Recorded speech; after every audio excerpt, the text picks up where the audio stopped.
Wake up, gamers, because you're listening to the Big Think Dimension with Dan and Bob Video Games. Bob, our new intro has ray tracing.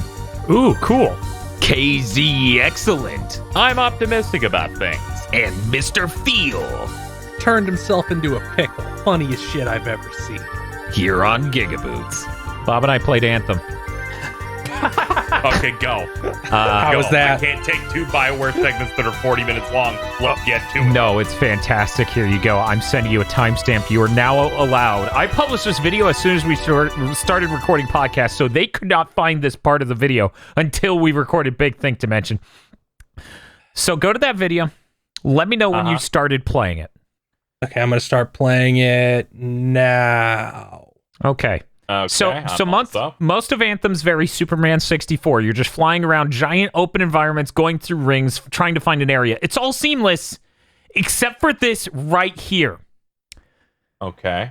This area right here, he starts going up to this thing, and it's like, okay, this is a little strange. This doesn't really match the aesthetic of the rest of Anthem. And it was at this point, I'm maybe 3 minutes later into this video, that Bob and I realized when they said they pulled people over from Dragon Age 4. I mean, they kept the art too. That's a fucking alluvian. That's one of the magic mirrors from Dragon Age. That has to be what that was. We lose it in that video. I may, in fact, put in this part of the video.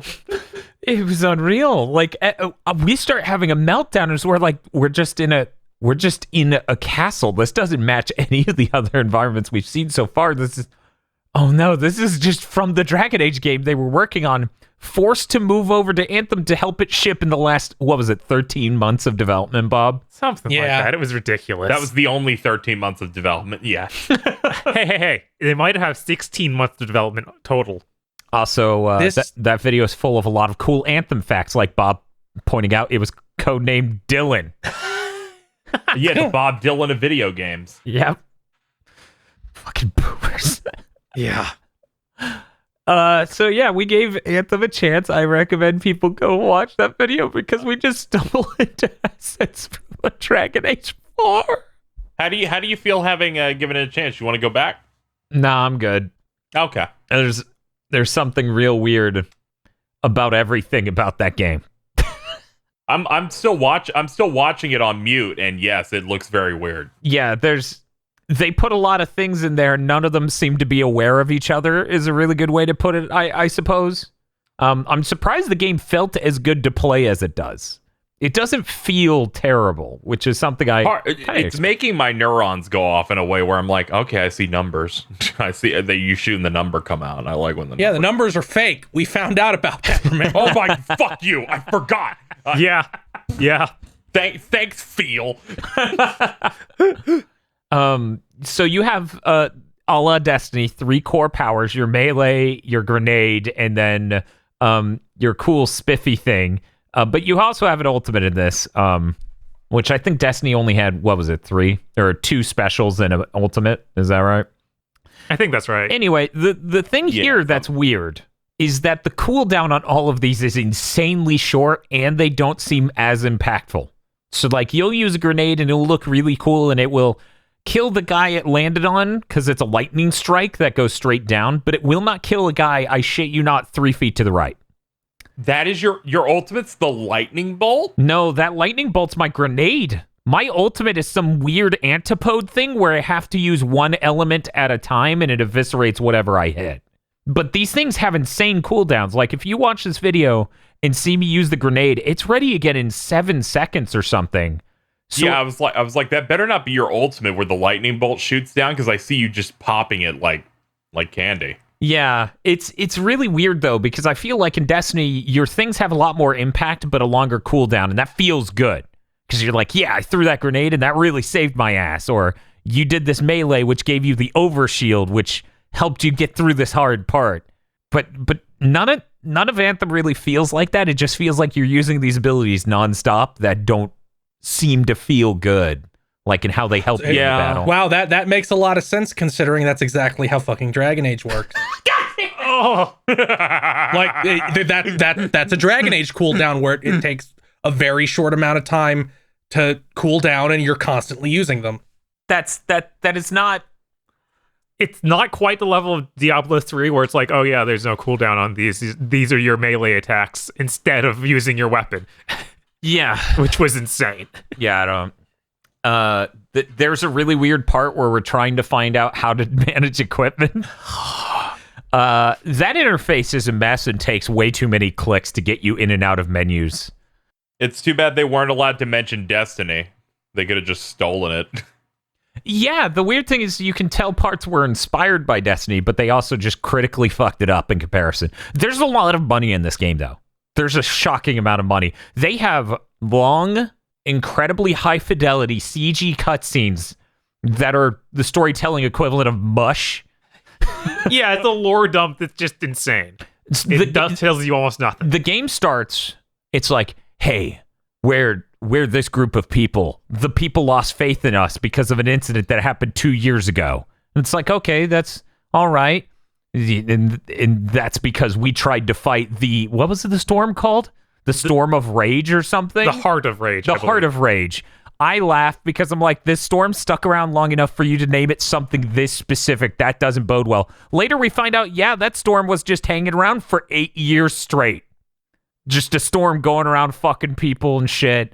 By the way, potentially just sitting in one place. Potentially, Unclear. That's true. It's fairly unclear. But then we get a backstory of how this other city had a downfall 10 years ago. And this is another insanely intricate CG cutscene. It's just very bizarre, this level of storytelling. It's like, I can't explain how mush it is. You have 2 tutorial missions in a row. That's how it starts. That's true. And one of them teaches you some of the moves. The other one teaches you those moves again, and then one thing the first one forgot to teach you.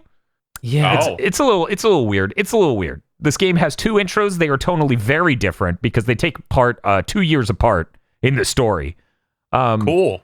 Yeah, this video, I'm glad we did it because this is the pinnacle of Anthem experience, apparently, and I'm glad we could crystallize that in immaculate 4K quality. True to form, we rushed out this video. So this is the only video we've done so far where I hard-baked our commentary into the MP4. So I'm like, yep, we're just uploading the recording, basically.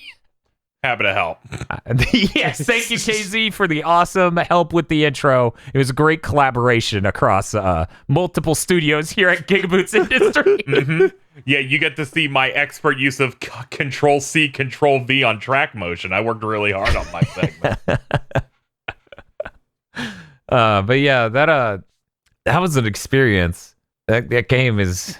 God, even the ultimate here looks really fucking lame. Yeah, it's a mess. There's like particles and stuff. I like the combo that appears to let a baby know that you linked things together, I guess. Yes, and you're very cool. Yeah, it doesn't look cool, but it vaporizes basically anything. There are several enemies in that game where it's just like, oh, they're basically invincible until you get your ultimate and then to just die. Yeah, it's true. There was a yellow dude where I was just doing jack shit for damage shooting him for a pretty long time. Then I died, came back with the ult, and just instantly one-shot him. And I was like, oh, okay, well. It reminds me of the ultimate in Destiny for the Titan that they added for Taken King that sets you on fire and then you get to throw a bunch of flaming hammers. And I'm like, that's cool because you're going third person. You still have all your movement abilities and you're just tossing them.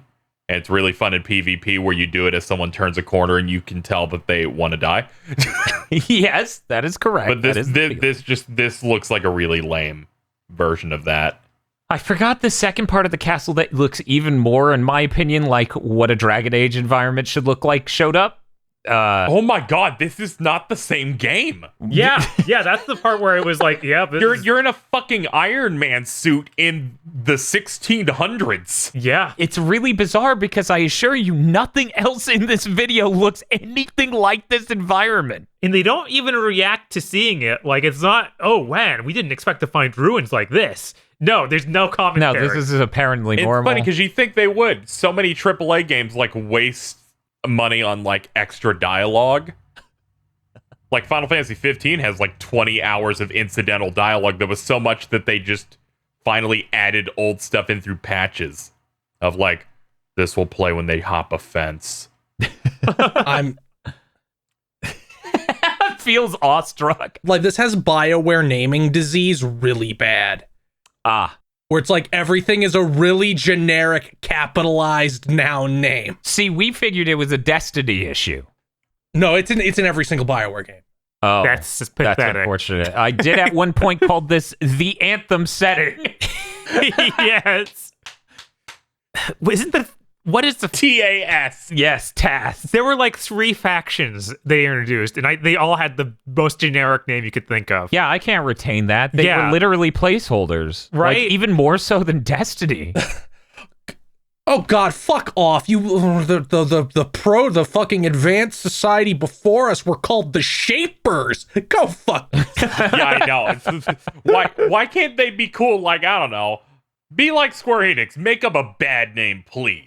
I'd rather have a bad name, especially since this is barely better than Mass Effect, where it was the precursors. That's true. I think Mass Effect was the precursors. Yeah, I can get more involved if you make up a term. I see so many people complain when that happens. I'm like, no, you tried. You came up with something. Yeah. See, that's the thing. I never had a problem with the Final Fantasy 13 index, right? Like, I didn't have a problem with the... Yeah, just don't make up a new term for something that already exists, like zombies. Then you just look like an idiot. Oh man, these freakers. They're called freakers. We did compare the naming in this game to zombie movies that won't call them zombies. We did. Of the walkers. It's Anthem sure is a unique experience in that. I think Walking Dead also uses biters. Yes. Oh, really? The evil empire is called the Dominion? Yeah. I gotta go. Yeah, it really is that bad over here in Anthem Town. Also, something really funny, I'll find a timestamp to send you to. They can see it because it happens pretty early on in the video. Literally any of these in-town interactions look like this, so there's no problem with a viewer finding it. Okay. Here we go. I'm going to send this to you. So something I noticed, like something about the in-town aspect immediately hit me as Sega's CD game. I'm going to play it. Where it's, like, oh, it's Sewer Shark. It's the opening of Sewer Shark.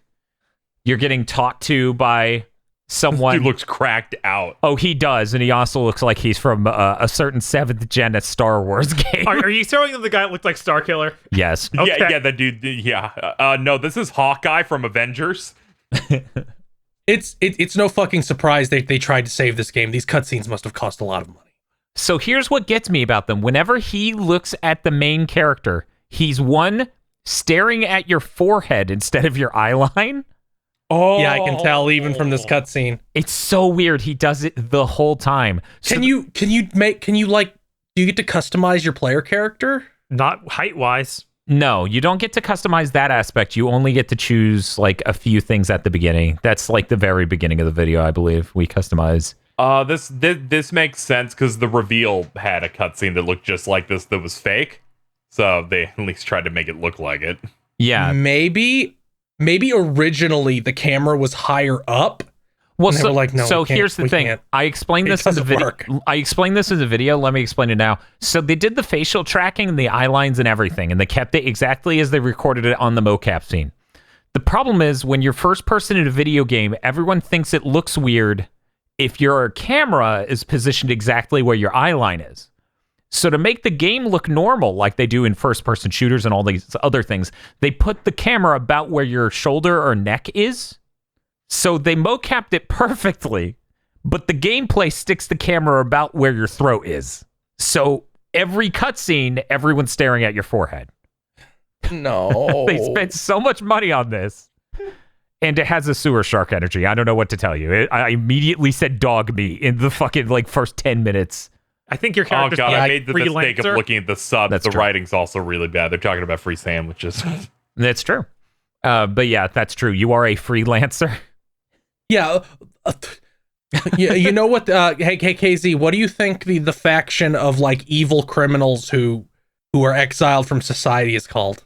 God, the abandoned, the outlaws. I'm gonna fucking kill myself. I was gonna say, what do you think?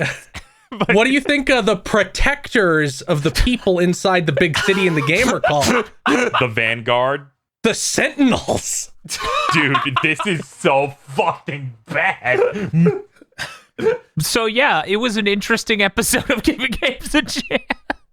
Well, it's good that you gave a game a chance. You know, you to properly make fun of something, you have to learn. I mean, I didn't know what this game was from everyone else's description, and now I know why, because it's multiple games that don't really link together well.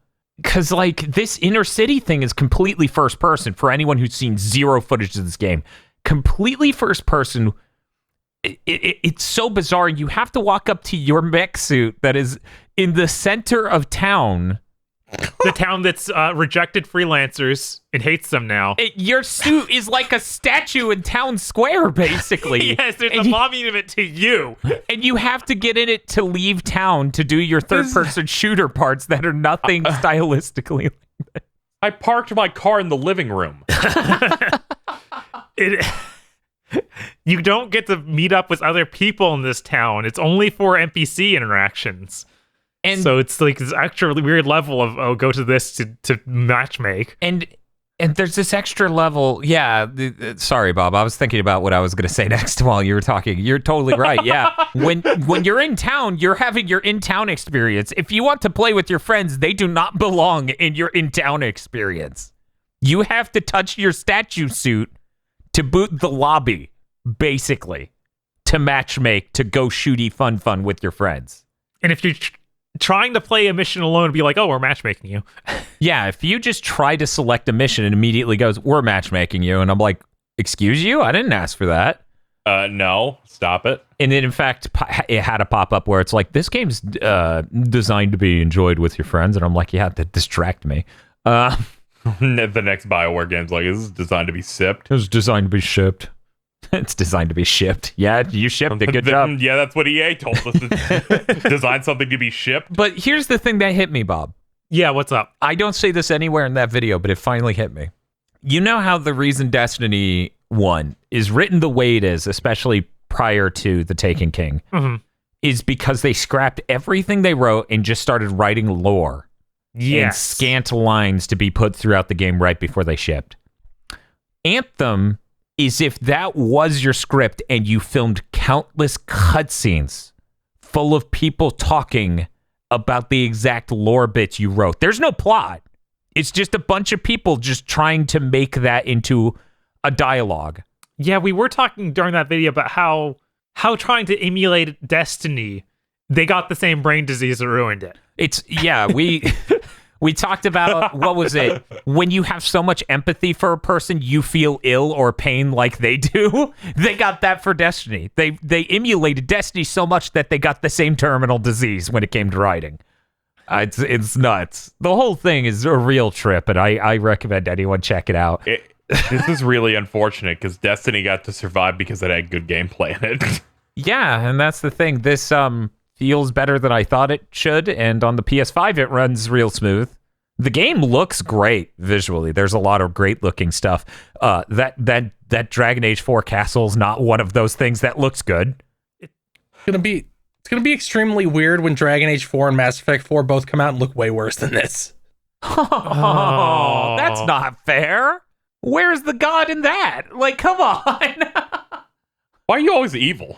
Hopefully Mass Effect will at least feel as good to play. Yeah. Is it evil to say what is all with almost 100% certainty going to happen, Casey? Yeah, because you do it all the time. I can't. It's not my fault I don't miss bad things all the time. My one thing coming out of this, and I didn't expect this to be the core emotion. I have to give another game a chance, gentlemen. Mass Effect Andromeda. Oh. Hell yeah, you do. Oh. I need to know. We do need to know. Which means Bob needs to know, unfortunately. I sat there and I was like, this feels pretty good to shoot and stuff. Now, is Mass Effect Andromeda like this? Because maybe I should go check that out. Do we do it? I think it was made by entirely different people, I think. Yeah, it's made on the same pre-patch. engine. No. Pre-patch. That would be the opposite of fair because we gave Anthem a PS5. Base PS4 pre-patch. Man, look at this convincing HDR. Wrong. It was really unfortunate because even back in the day, I had some people who were BioWare fans that told me and had me convinced because they're like, you understand, Mass Effect Andromeda was the bad team. The real stuff's happening with Anthem, and then you saw what happened to Anthem. It's like, oh no. I think at some point people thought Anthem would just be a new BioWare IP, and then like 6 months before it came out, they're like, it has no story and no companions that you have stories with. And then the game came out and sold back nothing. when they did the reveal. Like, this is back when EA is like, here's a CG thing, here's what core BioWare's working on. I'm like, ooh, it's Iron Man suits. I like Iron Man suits.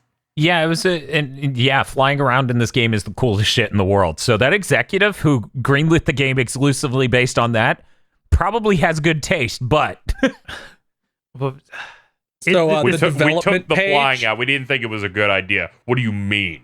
yeah, exactly. That is the coolest part of this game, easily. Yeah, apparently that was in and out of it several times. Which is nice! Yeah. The fact they said, I'm going to come back 2 weeks later and it better be here. You better have a bit. That's what all the fucking videos talk about, how fucking Andrew Wilson came in and is like, what do you mean you took out the flying?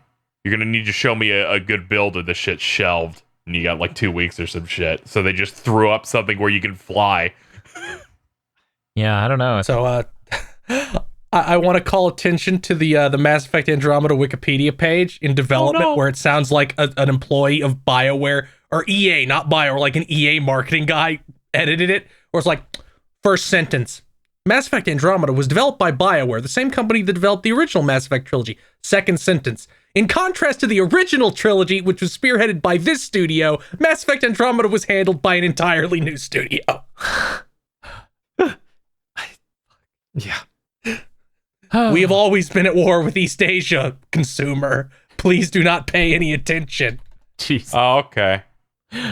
But yeah, so when it comes to games I've played in the last week, I played Anthem. And I played some other stuff that doesn't really matter. We played something last Friday though. It was Blade Kitten. We played Blade Kitten. How was it? Did you have fun? Bob seemed to have fun. Bob clipped out of the entire game in 8 minutes. Yes. What? Yeah. Cool. I'm not exaggerating at all. It's a 2D gameplay, 3D graphics game made for weebs by the head of or is it the co-founder of the studio that made Ty the Tasmanian Tiger? Yeah, Chrome Studio. He was like, I've been running a webcomic for this character I designed. She's got pink hair and is a cat and is very eccentric. I call her Blade Kitten. That video, I'm going to become the Blade Kitten. and you got like a pile of bubble gum to shove in your hair. Yeah, I have to get it perfectly stuck in place. Yes.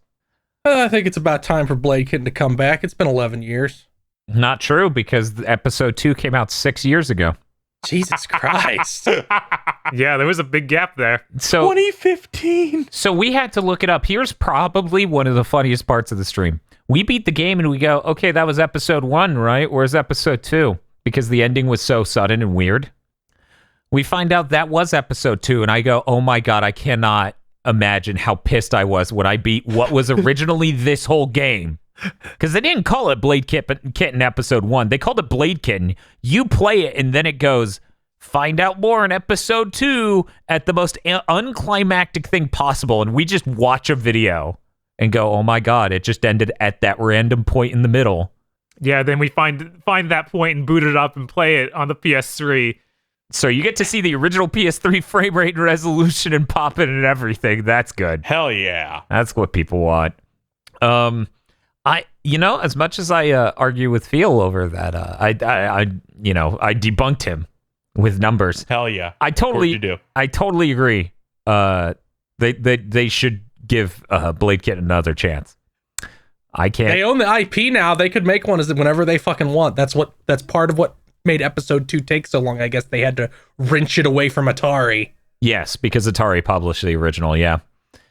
They had to do that, and now they've got it back, so they can literally do anything. So, we can start getting Blade Kitten showing up in these other indie games. Yeah, buy plenty of Tasmanian Tiger 2. And you may get Blade Kitten. They've made bigger shit since they have done bigger things since the Ty re-release. They did the Bard's Tale trilogy and Wasteland Remastered. Yeah, they have real projects over there. Weird. But no, they should. I want real projects. I want Blade Kitten. They should kickstart a Blade Kitten 2. It's now a 3D action game. Yeah, they need to do a 3D platformer version for sure. Armchair Dev's Blade Kitten. When are we gonna get Blade Kitten in Brawlhalla? That seems appropriate. I don't know. It does. It does seem appropriate. I cannot say that Blade Kitten is offensively worse than any weird indie game mascot that just shows up at random in any number of these games. Like, if you threw Blade Kitten in, I would be like, yeah, okay. Right. She's coming in alongside Miriam. Yeah, you get Miriam, Super Meat Boy, and Blade Kitten. Hell yeah. And three of those are on the same level, yes. And Mrs. Explosion Man? What was the name of that? Oh my god, Miss Explosion Man did show up in all this stuff, didn't she? I think she showed up in one thing, and I was like, that's really funny. I've forgotten entirely about Splosion Man and Miss Splosion Man. I'm sorry, I'm just thinking Yickman sexually harasses Blade Kitten and then acts like she should be like flattered. Oh, gotta go. He monologues about it for fucking 18 minutes internally. Jesus Christ. But yeah, Blade Kitten, there's this thing that happens in the game. Yeah. Okay, so Blade Kitten finds this pet a little bit into the game. It's named Skiffy. She will find areas throughout the game where she can activate Skiffy power. In Skiffy mode, which I believe we were calling it during the stream, Skiffy mode. Skiffy mode means this flying weird cat goblin can go into the third dimension to go into the foreground or background and pick up gems while the most annoying song in the world plays and Blade Kitten just keeps clapping. Yeah, she Tony Hawks while she literally does. She goes clap, clap, clap, spin arm in air. She's doing the exact Tony Hawk bystander animation. It is hilarious and terrible. But sometimes, Skiffy won't just pick up gems. Sometimes Skiffy will, commit a war crime. Ooh. Skiffy will just throw a switch that explodes some people or dump a barrel on them so they die horribly. Sometimes Skiffy flies out in the background and turns on the genocide machine. Yes. Sometimes Skiffy condemns an entire population to death and destruction. Yep, and then she's like, "Good job, Skiffy! Yay!" All the most annoying song in the world. I just remembered the end of the game where the whole planet's been annihilated, and then they're like, this is Tasmanian Adventure. Let's get going. Yeah, that's how Sonic Adventure 1 ends. Well, that ends well. We saved 10 people. Everyone else is probably dead. Well, that was neat. Let's do some smarmy dialogue and try to set up some teaser of what might be a new game. What are you going to do after this? Well, I'm good. I'm Blade Kitten, so nothing. I guess I'll go sit in my trailer. Nothing. Sit in my trailer doing nothing. For the record, because there's probably one person out there having an aneurysm that I haven't said her real name this entire time. Her name is Kit Ballard. She has a sword. She has a sword that floats near her. It's called her blade. And we sometimes say, "Watch out, she has a blade." She's some kind of. You saying she's some kind of blade kitten? I am. Yes, actually. The game is full of Star Wars prequels energy, which is kind of hilarious. So we get a racist shopkeeper. We get weird, sleek designs that kind of look like mechanically like they would be in Star Wars. It's pretty great. It's pretty great. Blade Kitten. That VOD will be up soon if it's not up by now. Aside from that, I played some stuff in my free time, but whatever. I guess 30XX. We played that at the end of the Blade Kitten stream. We also did a stream of just that. I also played it as a present for myself. Feels like I should play a non-BioWare game. Anything God. 30XX, as I talked about last week, very fun. Had a few small performance dips on my side, which weren't too bad because I was running at hundreds of frames per second. Feel, however, had some performance problems. Feel, you talk about your stream. It had hitching issues that I couldn't fix no matter what settings I changed. I also streamed it like later on my, not streamed, I also played it later on my own just to make sure it wasn't OBS fucking with it. Was it? No. Oh, okay. It was not OBS. It still hitched. So I guess it's just early access. It has a performance thing. It wasn't constant. It was like once every 5 minutes it would hitch for like 5 frames. Yeah. And it didn't seem to be attached to any kind of like thing happening in the game because it would happen even in the hub. Yeah. It wasn't like anything in the game that seemed to cause it. It's just something underlying in the game that just would cause a performance dip every now and again. And I think there was something like that in that alpha they did, but that I fixed somehow. But I don't think I couldn't figure out how to fix it this time. Yeah, hopefully they figure that out, fix it sometime soon. I had someone come in during our 30XX stream and say that they spent something like 16 hours with Rogue Legacy 2, and I really should give that game a chance. Because I've owned it since launch. I just haven't booted it because I wanted to play it when it was done. But now, I don't know, I might. Bob, is there anything you wanted to say about 30XX? Because last week I talked about playing it, so I'm good on this week. Yeah, I don't think I had much else to say about it. Like it visually is just so much better than 20XX. Oh yeah, incomparably so. I ended up beating it a few times, but by hijinks, I feel, of getting really good drops. What was it during what it was Feel's successful run? His health bar was fucking enormous. It just ends up like that, though. You know, you get some really insane drops, and then you're like, I'm doing 50 damage with a pellet. Let's go. Yeah, I got a lot of... I ended up having like 45 health both of my last 2 runs where I cleared it. Jesus. And in both runs, I got the you do more damage the more health you have. That's always good. That's one of the best things to get, because then you just focus on buffing your health, and it's buffing both. So with that on, I was playing as Ace, and I also got the one that makes his sword into a hammer. So I just repeatedly bonked the last boss it only took about 10 hits. They went down real quick. God, that's always really funny. I'm glad that game has the difficulty modifiers and stuff like that. I do just need to make it more difficult, because by default, it's not that hard. Yeah, like I cleared it twice in that first stream, the first time I really played it. Yeah, I wonder if they'll add in story stuff. Like, I think that's something that gets people really into Hades. They seem to be, because you can talk to that character in the hub who looks like Professor Membrane from Invader Sim. You can talk to her, and she says, I don't have anything to say right now because it's early access. Someday I will. Yeah, there's also that part of the intro where there's a cutscene. You know, the intro level has like story and characters who talk and other things. That was great in Hades, where when you get late into that, or you were in early access, you finish it and it goes, all right, he did it. Pretend in between screens he broke his neck, and then they just played the death animation. Because they have nothing here to play for you. But yeah, that's about it for 30XX. I'm really enjoying it. I'm probably going to go back to it again, but I'm thinking more and more maybe I should try Rogue Legacy 2. It's been out in early access for months now, so. Hey, Bob. Hey. Are you going to talk about Outriders this week? Yeah, of course. Oh, man, I forgot to play that. Damn it. Yeah, I no one else joined me for the Outriders podcast? Dude, I would have if I wasn't slammed the whole week. Outriders is a weird third-person shooter that plays like a cover-based shooter. Like, that seems like what they made it around. But when you launch it, it's like, play aggressively.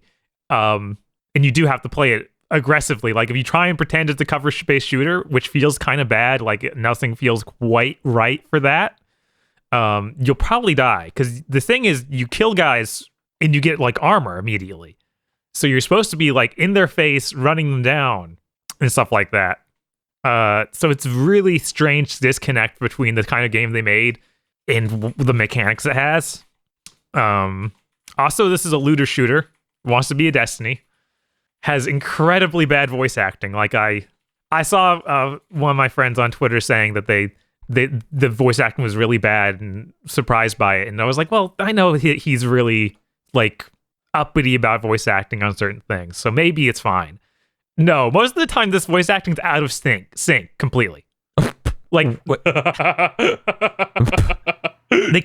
it's bad from an acting perspective, but then there's that, and then there'll be cutscenes that come off as insane because it's playing sound effects out of order and stuff like that. So a guy will get shot in the head, there's no sound, then a minute later the gunshot plays over your character talking. It's a real mess. It comes out later this month. What? Yeah. That launches like the end of the month. And this beta demo lets you like transfer progress and everything. So it's clearly like done. Like this is shipping to them. They just lock off they give you the first like area to play, the first chapter or so. It's also got a really weird thing going on with how they call it world levels. So the whole world levels up along with you, but it seems to do like they frame it as in like difficulty modes that you could select, but then it just automatically does it. So I'm not sure how that's supposed to work. Oh, it's like Genshin Impact. A little bit, but I feel like even Genshin Impact, like that eases you into it and doesn't do it until like hours and hours of gameplay. This did it three or four levels within the like 2 hours I played it. It's very strange. I kind of like the way the shooting feels when I'm not trying to use cover. Like you can get into a cool rhythm of like dashing around. Like I chose the teleporting class, so I like teleport behind guys. You hit them with a melee attack.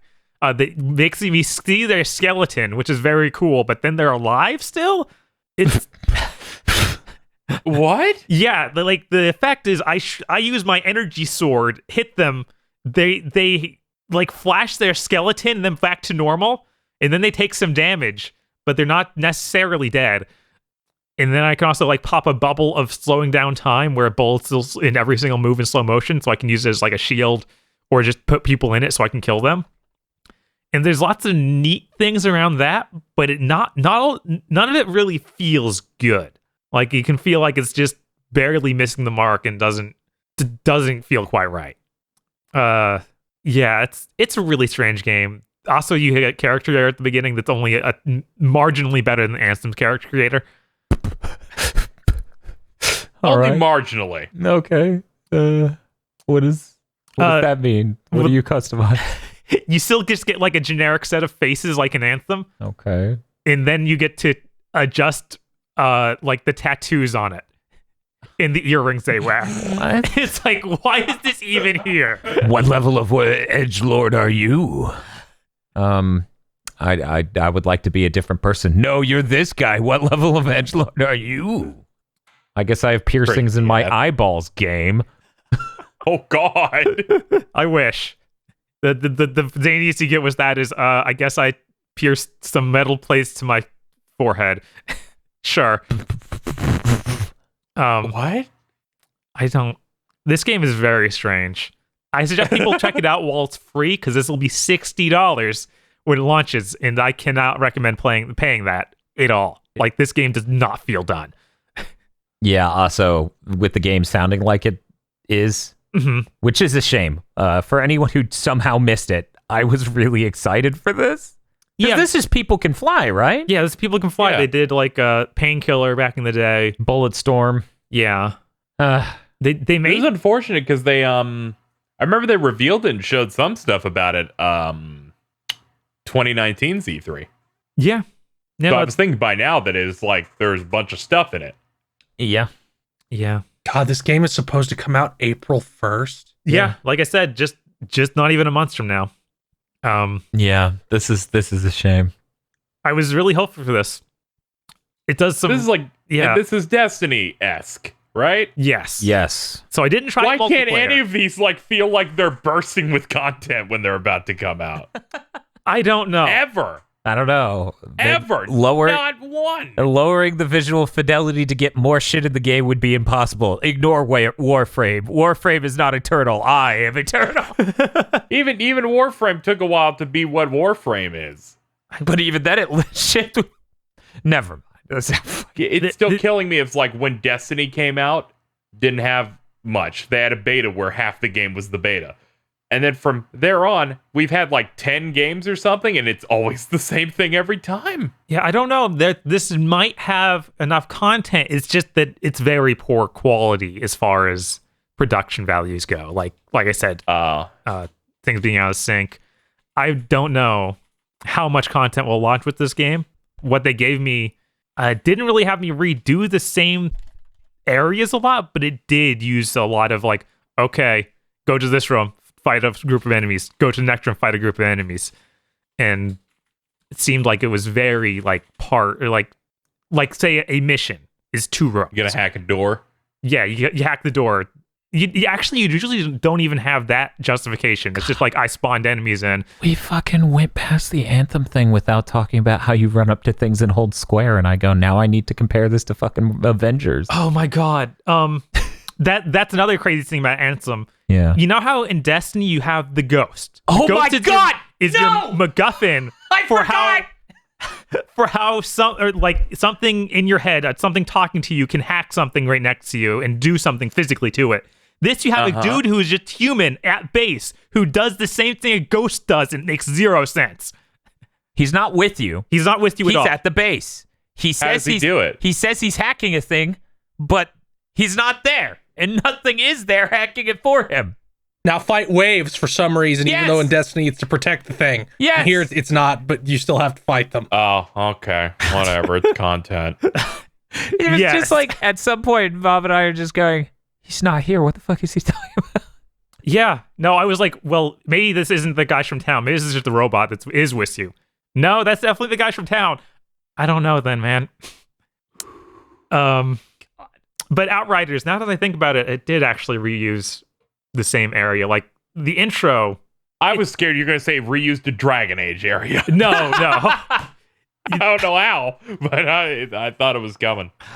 I got some levels from the asset store. Why'd they put Dragon Age on the assets? Never mind. We have to break even. We have to break even. I don't think that you think you have the other way around. Oh no. You were close. You were so close. The intro of this game is very strange.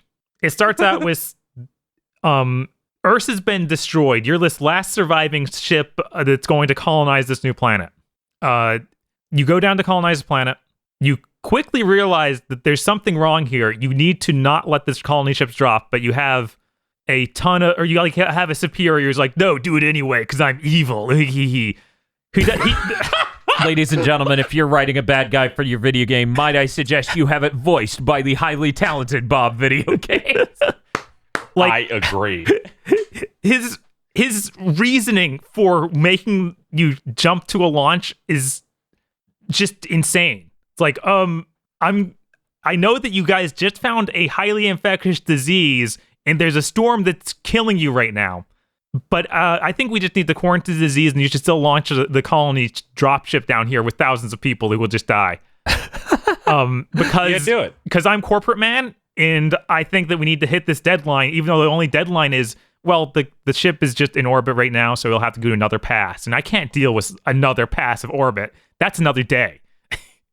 So this guy's insane plan ends up getting a ship called down and your whole teammate all your teammates killed. And then you get put in cryostasis for 50 years. Or maybe 30 years. Excuse me, what? Yeah. What? Where are we? Oh man, I thought the fucking Anthem time jumps were dizzying. Yeah. So you get out of cryostasis. All right. And now the planet's been colonized and they've been having a war for 30 years. And it just all feels really forced. Is you are with this squad of guys who are basically like Mad Max. Better Mad Max than Hayes. Yeah. It's worth noting that the Wikipedia page for Outriders said they were putting everything into making a mature, serious story that people would take seriously. Ladies and gentlemen, Bob has deflated. Yes. This happens every time. Every time they're like, we really got it. We nailed it on like a story. We're giving you a real mature thing. And I'm like, they farted. Yeah, they just have, like, I don't know how you can say that when the villain is just a cartoon character of, like, a movie corporate bad guy. Like, he's the most cartoonish version you've seen of that aliens or whatever corporate bad guy who does things for profit. Like, it makes zero sense in this case. There's no profit to be made. They're saving a day on the timeline. He's like the worst version of like the Wayland Yutani executive. Yes, and he dies immediately, so it doesn't even matter. So then you do the 30-year time jump. You're drugged through a war zone, and then for a mission, like 2 missions later, you walk back through that same war zone, but it's no longer raining, so it's different looking a little bit. It's a real mess story-wise. I don't know why they did what they did, but here we are. I think I should stop talking about Outriders. Okay. Also, you're an Outrider in Outriders. I got you to talk about that. Yeah, that's why we said things about outriding your problems. Outriders are apparently a mercenary group that was hired last minute on Earth. Okay, the real timeline is they escaped from Earth. 80 years pass while they're in cryostasis. They unfreeze and are on the new planet. So I skipped out on that time skip. So now you are the group of Outriders who is hired to get people off Earth and to colonize the new area, who are just mercenaries. And they start acting like there's some bigger lore to that than they've established at all. So I do like lore. That's not there, yeah. Oh, okay. Yeah, I think it's really unhealthy. I've been watching your Anthem video on mute the entire time we've been talking. That's damaging. I wouldn't recommend that. So yeah, an Outrider is just a random mercenary guy, and for some reason, after you do this 30-year time jump, they're like, the Outriders are why we're in this mess. And it's like, most of the Outriders died in that, like, 20 seconds that we were in the past. You didn't really establish that they did much of anything. Okay, whatever. So that's Outriders. Cool. That was only other thing I played this week was Ys 9. And I don't need to talk anymore about it. It's cool that he's done talking about Outriders because it bums me out. I really wanted that game to be good. When my friend Ryan Secret sent me a fucking message and he's like, yeah, this game's rough, yo. And I'm like, no. Yeah, it's really upsetting. Did you get to the cutscene where you jump over a small gap? No, I didn't. I saw that posted on Twitter, though. Oh, that thing. Yeah, that was insane. You know, it says a lot about Outriders that I saw that cutscene and did not realize it was Outriders because Outriders does not have what I would call a very distinctive style. It really doesn't, which is weird because the powers are actually pretty cool and distinct looking, but your characters are the most generic, like, Gears of War men in existence. Gears of War men, that's unfortunate. Yeah, it just feels like a knockoff of that, and it's like, this is just really not grabbing stylistically at all. Yeah, that's a shame. You said the only other game you played was Ys 9? Yeah. And you're not talking about it? Right, I'm not quite done with it. Yeah. Okay. Well, as I said, I played something else, but it doesn't matter. AKZ, what you been playing? I played some Final Fantasy Mystic Quest this past week. Hell yeah.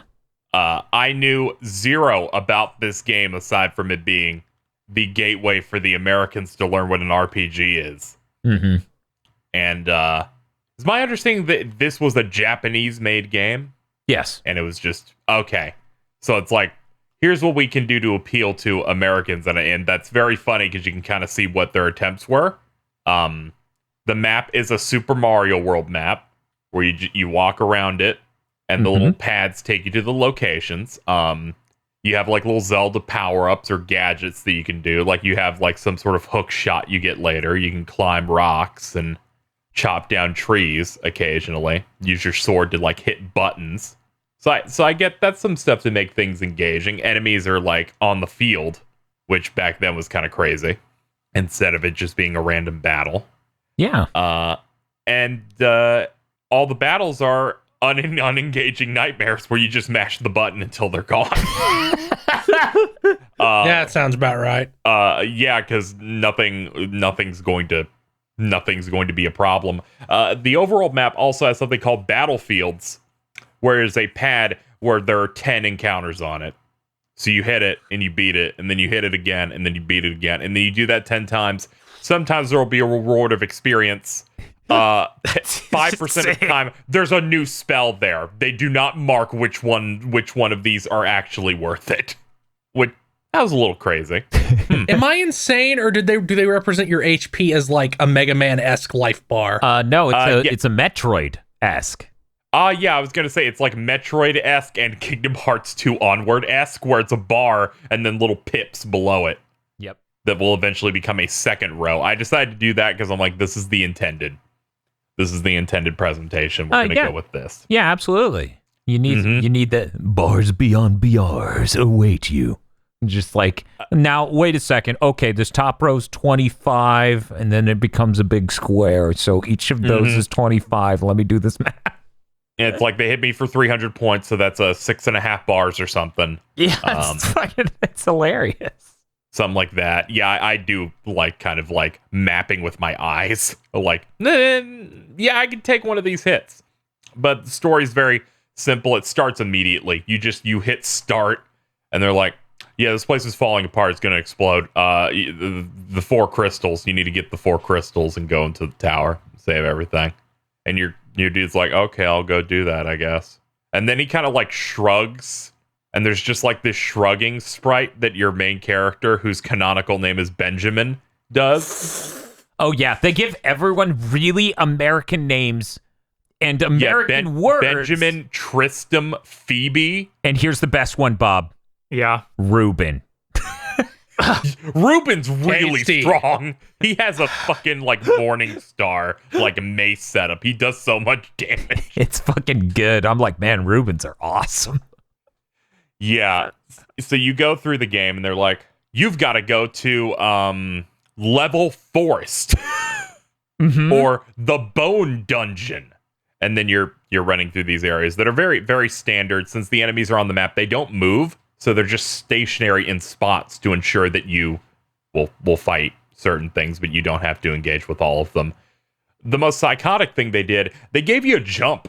You can jump in this, but it's still presented like a side-scrolling 16-bit RPG. So occasionally I'm like, I can't get past this NPC. Oh, they want me to jump over him. Yeah. My brain will never get used to that in any way at all. That's shocking because you played Super Mario RPG. That is presented in a different way. Yeah, it's isometric. That doesn't look exactly like Final Fantasy IV. See, it's funny because this is, if I remember correctly, the people who made Final Fantasy Legends 3, and the Legends games do have weird shit like this. Like, if I remember correctly, 2 has jumping. I think that it, for some reason, makes me think of the Zelda games where you can jump.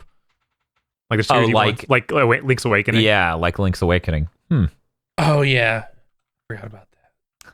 Yeah, so you're continuing through the area. Now you'll eventually hit bosses. One of the things that I admire the most that I wish other games did is when you fight enemies and bosses, as they take damage, their sprite completely morphs and changes. So you're fighting like the ice golem boss, and it has 5 different sprites of it constantly melting to the point where it's just goo with one arm sticking out. Yep. That also comes from those games. I really like, I'm a fan of the Minotaur getting damaged and then one of his horns getting cut off. Yes. Because he just looks upset. With the crab, one of its pincers falls off and it starts foaming at the mouth. Yes. The battle damage animations, like those frames, are really good. Also, so is the soundtrack. Those two things, probably the highlight. The soundtrack is insane. Like all the music in it is incredible. Where I'm like, this is like, I could put it at the bottom of like a top 10 soundtracks. Where I'm like, just every song here is just really good. Yeah, it's kind of unreal. I would argue it's kind of better than early Final Fantasies. It's really hard. Some tracks, yeah. Like, where you go to Fireburg, which is, in the fire area. You're on the overworld and you see a building with a neon hotel sign, and I'm like, what era is this game existing in at this point? I go in, there's a fucking rock band there, and they're like, would you like to play this? And then they play their fucking Stolen Rock song in 16-bit. That's pretty great. And it's very cool, actually. It's so good because when I played it, one person in chat said KZDMCA, and I'm like, shut up. You won't be laughing when you actually do get DMCA'd for it. Of course I won't. My future is gone. So I ran into a glitch with this game that made it, at one point, almost uncompletable. Oh. I was fighting the ice golem, and they were throwing an ice cube attack at me and another type of attack, and hitting the party member. Because you have a party of two. You have you have you, and then you have whoever tags along with you at the time. And it hit her, and it dealt 60% on one hit. And I'm like, that's pretty rough. And then you hit the last phase where it starts doing multi-target attacks, and I'm like, I cannot keep up. This is the worst. We fought it for 30 minutes. And I went, because you can retry if you die. You hit retry, you don't give up, and then it immediately restarts the fight from the very beginning, so you don't have to run back. But it counts using items on each attempt and saves them. So I'm like, I ran out of items. I saved right before this because hitting the menu, it defaults to save before you even see your status menu. So I save all constantly. I went, okay, I'm going to load so that I have my items and I come back. And then we do the fight. They hit her with the ice cube and it says, she has resisted this attack. And it only dealt about a fourth of her health. And I'm like, what happened? Did the game just have mercy? Someone finds out. So when you get a party member in this, they leave, you get a new one. Until you reset the game, it keeps the resistances the old one had. Yep, it's a glitch. What? So it makes it so that I had Phoebe, but she has the resistances of Tristram because I did not reset the game once. So that boss took me countless tries. Sometimes I couldn't even get past the second phase because it takes you forever in that game to get revive. So only your party member has it. You lose the party member, you basically lost. Because you'll never get them back. There's no Phoenix Downs in this game. Weird. It's a little unhinged, yeah. All you have is life. Life is busted, though. Because it heals all status ailments, is a full heal, and revives. Good. Which is pretty crazy when I realized I could just pop that. But learning that was crazy. Aside from that, it's fine. I feel like I should probably score it or consider it lower than it is, but the soundtrack and the way it does sprites is really delightful. And I got into a tree, and then the tree just started walking across the overworld map, and I was about to have a seizure. Yeah, no, that's fucking hilarious. Because they're like, you defeat the goblins inside me, I'll give you a lift. And I'm like, oh, he'll extend a branch. No, it just starts walking. You ride its nose while it walks. It's yes. Incredible because you just get to see the horizon move behind you. Mm-hmm. No, I'm cursed. I just started thinking Lord of the Rings, and then I was like, oh yeah, that's like in Anthem where they told them to make the soundtrack based on a mix of Avengers and Middle Earth. Or Lord of the Rings.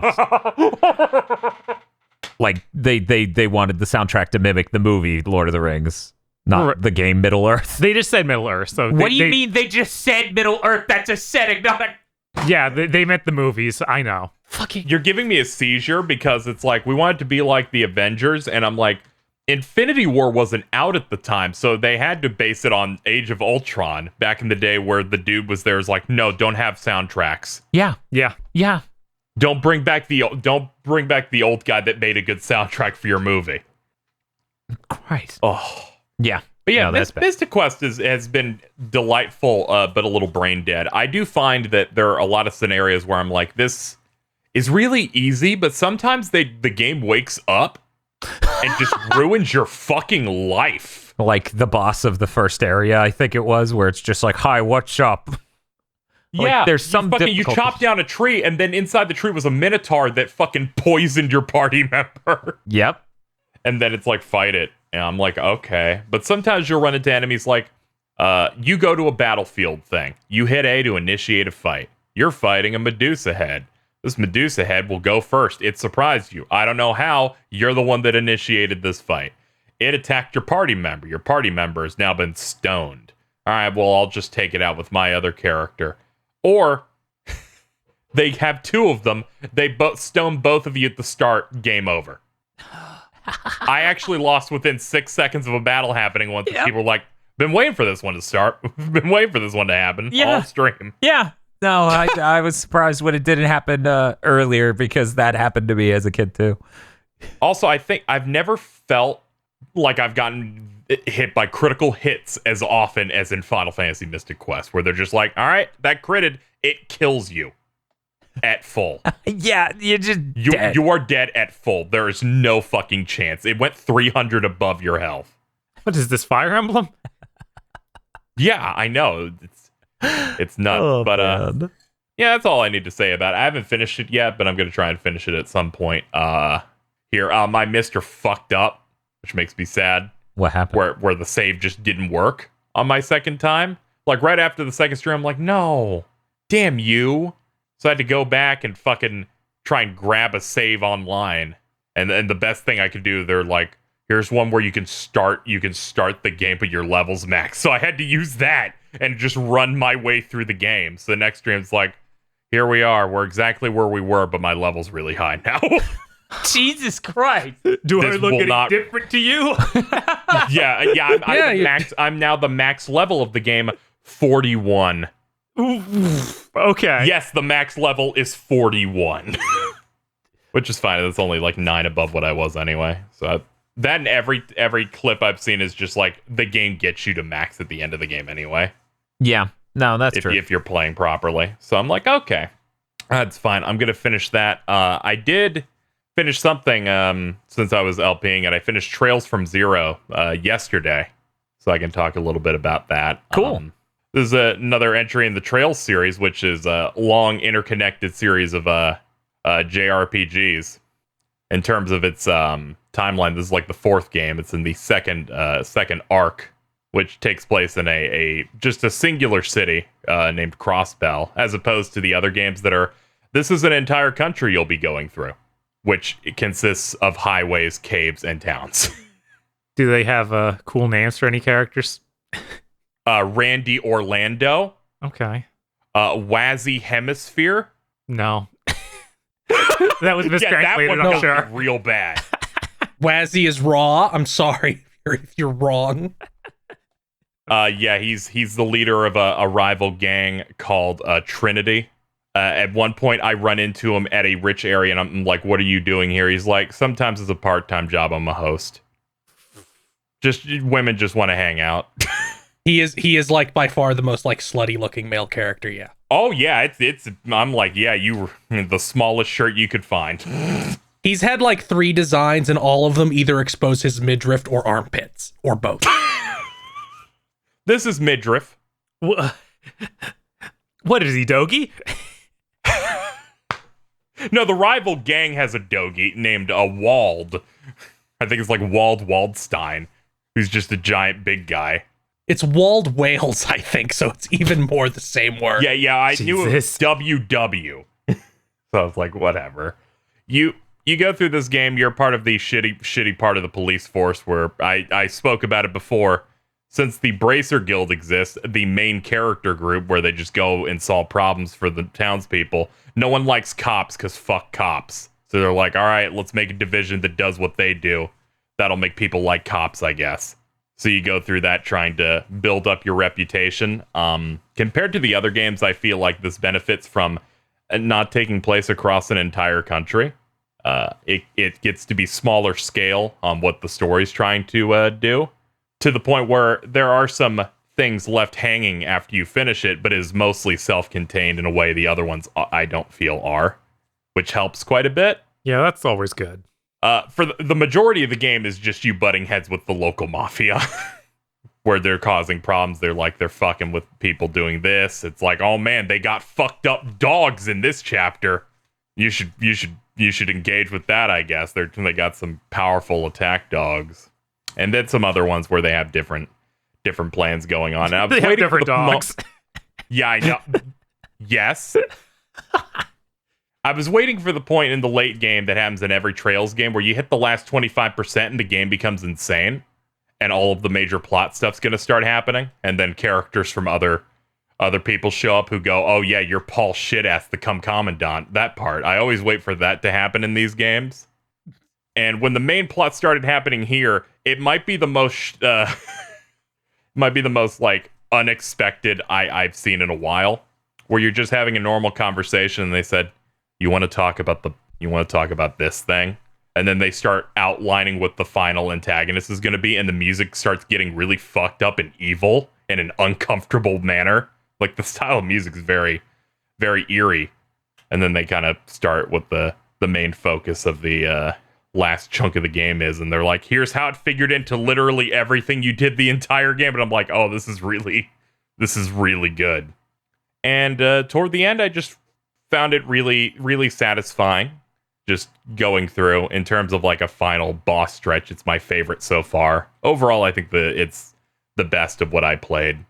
In general, just the writing and the characters is fairly solid, and the fact that it didn't feel the need to do so much and set up so much so that you could get a really good sequel, I think helped it a lot. A couple of the other games, their first game will set stuff up so it feels like I'm playing a game that is 40% filler content, so that you play a game later that's really, really good because they don't have to do it as much. This didn't really have to worry about that at all, which I think helped. Most of their duologies could be one game if they didn't have this weird, because even the CEO has even said, like, one of our like company traits is that all our games are too fucking long. Yeah, this felt really self-contained. There's a few things that are left hanging, but it doesn't necessarily need another game, which I thought was great. There's a part where a cutscene where they went, yeah, our version of Organization 13 just never comes to this area ever.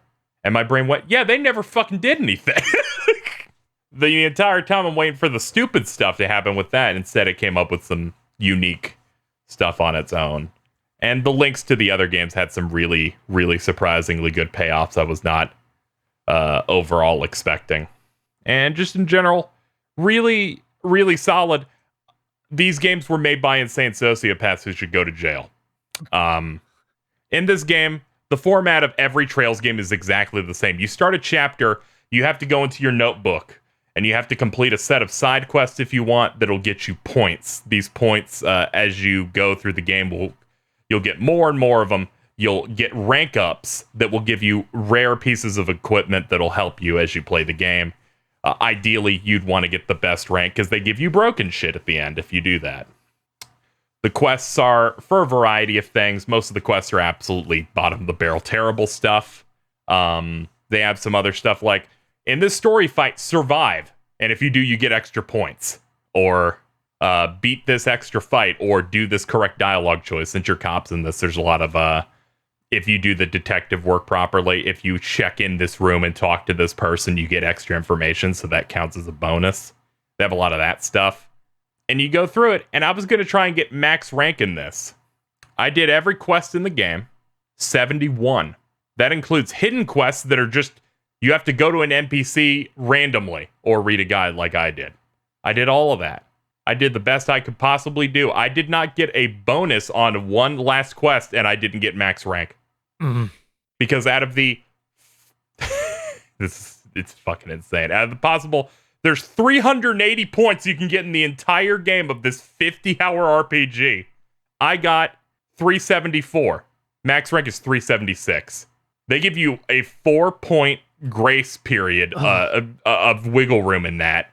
And me not 100%ing one quest made it go, no, you can't get this thing. And I'm like, I'd be more mad if this wasn't so unreasonable.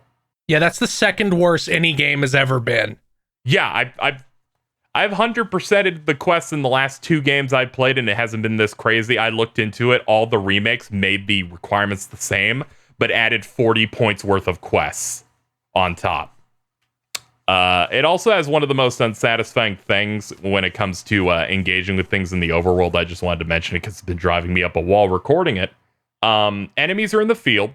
They notice you. They run after you. If they hit you, it's an ambush. This game does something I don't think I've seen any other RPG do. When you run around, your whole party runs with you, and it's like a giant snake, like an 18-wheeler of 4 people that stretch across half the screen. They count all of them. Oh. So I'll try to run away from something, and the back of the 4th fucking person or the side of the 3rd person gets touched, and they're like, ambush, the entire enemy team's attacking you. Yeah, that's awful. And every time it happens, I'm like, how did they do this? How did they see this? And then I learn every newer version of this got rid of it. Every single remade version on like Vita and the modern consoles got rid of that system. And I'm like, thank God. And I'm like, you see? I'm justified in complaining about this every 10 minutes. Because sometimes I just want to move on so badly, and they're like, no, absolutely not. Die. Yeah. But it's my favorite one of these. I'm looking forward to the second one. This is, of course, through a fan translation that came out that's really high quality. I'm waiting for them to finish up the second one that's been in a playtesting phase because the translation's done for a couple of months. So they said they're aiming for like April-ish, I think. So we'll see how that goes. And then you can get to Cold Steel 3 and 4, the games that made me laugh hideously constantly for 150 hours. Yeah, having played Cold Steel 1 and 2, which take place concurrently with these, I ended this one going, oh shit, I know a couple of things that are going to happen in the next game. I'm so pumped. All the crackheads are about to arrive. So that got me pretty pumped for future stuff. But that's all I played. Those were my two things. Okay. So between the two of them, which one has the better music? Probably Mystic Quest. Maybe, I don't know. No, probably the fucking Trails from Zero. Yeah, I'm gonna choke you, my man. There's some strong bangers in there that are just. That's like the most off the hook they've ever gone. Yeah, I know. They kind of went unhinged. I thought about like 4 different remixes of the same song they have in there, and it's really Isn't even good. Like the normal battle theme just like this would be an end game. This would be the final boss song in any other game. Yeah, then you hear this game's final boss song. But yeah, they turned the normal battle theme into like this epic dramatic version during a cutscene where they clearly had $10 to make the cutscene. I'm like, I'm hyped. I'm not gonna look at the fucking 340p video that they have playing here. I've never seen more macro blocking in my life. It's funny how no matter how much time passes, Falcom will never have enough money for cutscenes. No, they have. They rarely do. They do like 2 now. per game. I'm playing Ys 9. That's not real. This was the one I'm talking about is post Ys 9. Jesus. So yesterday, they released 2 screenshots. They released 2 screenshots for this upcoming game, and I'm like, wow, that looks like almost like a modern video game. Yeah, I looked at that and I'm like, this is a really sharp PS3 emulator. Jeez. I think it looks a little bit better than that. It's like it now looks like a AA Japanese RPG. Jesus Christ. Yeah, I know. I'm so excited for that. Hey, Phil. What you been playing? Well, first I played more Jade Empire. Good. It's good. I like good. it. Yeah. They're doing things that are good that they never did again. Where to progress the plot, you have to infiltrate this secret organization. And they're like, well, if you have really high conversation skills, you can talk to this person and convince them to let you in. Or you can get really high in the arena, and then the other side of the organization that hires people who are real strong will try and recruit you. And I'm like, wow, why did you quit doing this? Like, why did you quit having RPG things in your RPG? That's weird. Also, a character, one of your party members has history with the arena and will just show up if they're not in your party and like in a cutscene and beat guys up, and you can control them to do a special boss fight against a guy. I'm like, there's like effort here. This isn't the Bioware I know. Bioware I know thinks good enough is good enough. I can now finally pull my gun that I left in the Big Think Dimension channel. Oh, that's right. Let's look. There is a character in this that you meet who is voiced by John Cleese, and let me pull up his name. He is a British conquistador, like a Spanish conquistador, but he's obviously British. Yes. And he is there to do colonialism. Yes, that's his. All right, I'm gonna click this so I can see it now. No. Let me say his name first. All right. His name is Sir Roderick Ponce von Foddelbottom, the Magnificent Bastard. I'm gonna click it now. Is that a fork with cheese on it? Yeah. Yes. And a guy comes up to you and is like, protagonist, help us. This weird outlander won't leave, and he keeps owning us in debates. And when one of us tries to fight him, he owns them super hard. So you go to like help, and you get like a cutscene of this guy doing his kung fu pose.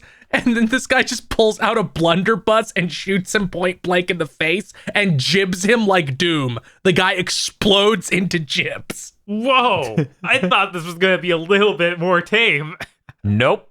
So then he talks at length about how he's here to teach you savages culture, and you have to debate him.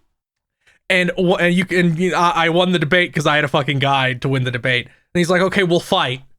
So then I fought by immediately turning on the slow motion mode and running up to his face and punching him over and over because his gun can one-shot you. And then then he's like, well, you beat me. What do you want? And I picked the gun. This game has stance canceling. I'm sure it's by accident. But the gun is supposed to be a joke weapon because it shoots really slowly and has a really long reload animation because it's a fucking musket. You have to pour powder down and use a rod to tamp it down before you can shoot it again. But if you change fighting styles on the frame after you shoot, I'm sure the window is a couple frames long. You can skip that animation and immediately switch back and shoot it again. So I can literally, gun, sword, trick, gun, sword, trick. In Jade Empire. What makes it funnier is the style that I keep switching. I keep switching to the fighting style called White Demon, which is my default one. So it's going White Demon, Mirabelle, White Demon, Mirabelle, over and over and over. The gun is kind of ridiculously strong, and also it doesn't give a shit about anything they're doing. It just hits them. Great. It's not as great if they can't stagger. Yeah, the gun's name is Mirabelle. Okay. Why is it named? There's no reason, but in Dragon Age 2, there's a character named Varric who has a crossbow named Bianca, and someone asks him why it's named Bianca, and he says, because Mirabelle was taken, and that's the reference. Jetpacks and butlers. Yeah! But this definitely seems like the most competent game. I'm on chapter 3 of 7, but I think I'm almost done because I was looking at a guide, and there are no more side quests after chapter 3. It's all just a straight shot. I was about to ask, is it Final Fantasy 15 where 2 chapters are 20 minutes long collectively? There's 4 remaining chapters, and I'm willing to bet that a bunch of them are 20 minutes long. Yes. Very good. I also beat Nioh 2. Hell yeah! Isn't that story so good? It's less crackheaded. It's less crackheaded than you made it sound, but it's pretty crackheaded. There's no more tension, and they're like, I don't know, go get him. Go get him. He came back to life. Go kill him. Yep. Also, he's your dad. Yep. This guy who died at the beginning of the game, yeah, it was dad. Are you impacted now? Deep, isn't it? I like how they have. You get in the final boss, you have like voice lines from people that aren't in the fight, and I'm like, thank God I played in the dub. This would have done nothing for me otherwise. It's yes. I also think it's funny how your friend who you kill and is dead for years just comes back to life, and he's like, yeah, I'm back now. I'm okay now. Yeah, they stopped giving a shit. Yeah, he's done getting the power, so he's fine. They have to follow history, I guess, but it's really funny that they wrote it that way.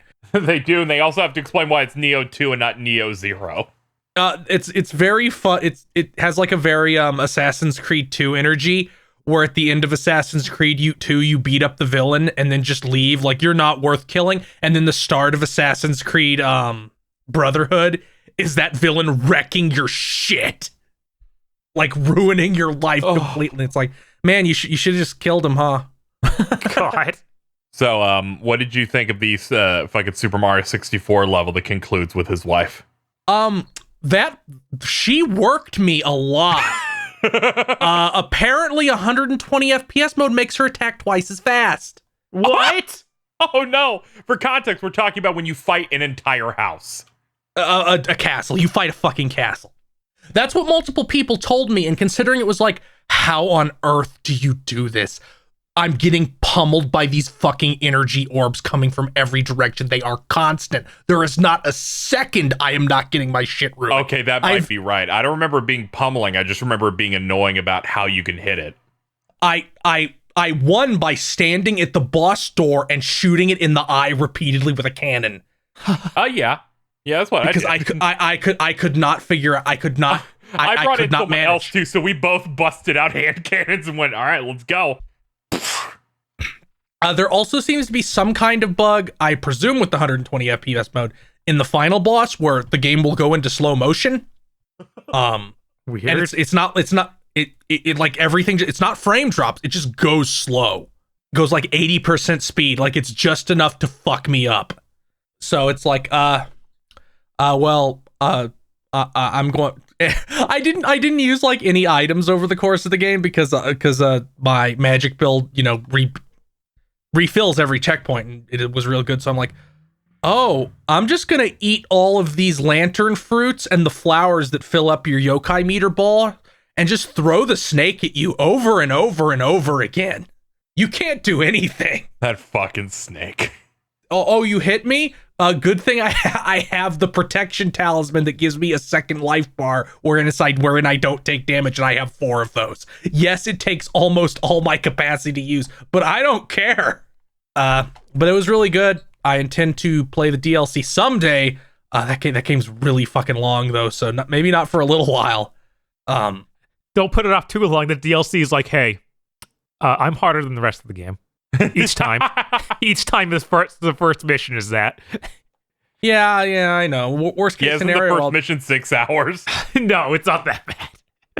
I mean, there's a optional mission in that final area where you can just gain 3 levels immediately from the experience, and it takes like 5 minutes. So worst case scenario, I'll just gain 60 levels before going into it. Yeah, I got bored once and fought the Obsidian Samurai in mid game 20 times. Yeah, they give you a fight where it's like, fight every weapon master in a row, and you get like 2 million souls from it. And you don't even have to do it all in one shot. You can, if you die, you start from where you were. So it's like, this isn't hard at all. What you should have made everything. I love fighting the legendary people of history. I'm like, all right, let me bust out the hand cannon, shoot you in the head, then run over. You can't do this in this one. You can't do it in this one because they drop from the ceiling one after another in order. Boo. It's like, whatever. I have the magic talisman of cheating. Magic talisman of cheating.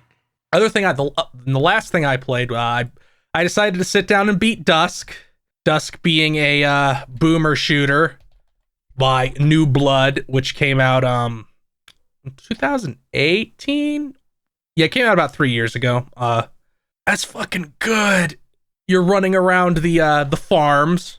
You're a treasure hunter who went to the town of Dusk to find money and stuff. Instead, you find a Cthulhu cult, and then you kill all of them, and that's the game more or less. You're a pretty good treasure hunter considering you can run at about 75 miles an hour and jump 15 feet into the air. But yeah, really great classic shooter. It's really good. I like it more. I probably like it more than Doom 2016, not Doom Eternal, because Doom Eternal is fucking immaculate. But Dusk is really good, and it has some incredible enemies like I'm a dog with no legs on a cart. I ram you. Does it make like spinning out sounds? It makes like creaking sounds because it's like on a rig.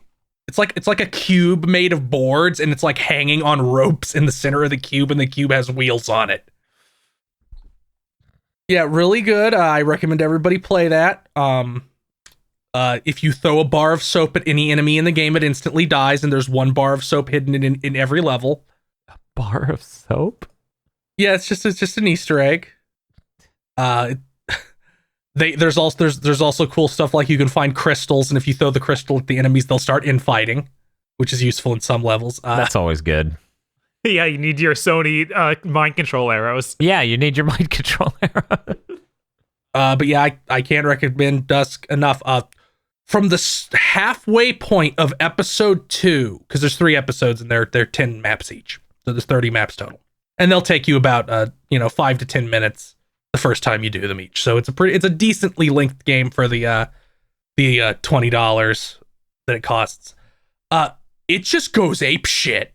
Like, I don't want to spoil anything, but it starts doing things that I'm like, this is why? Why? To what end?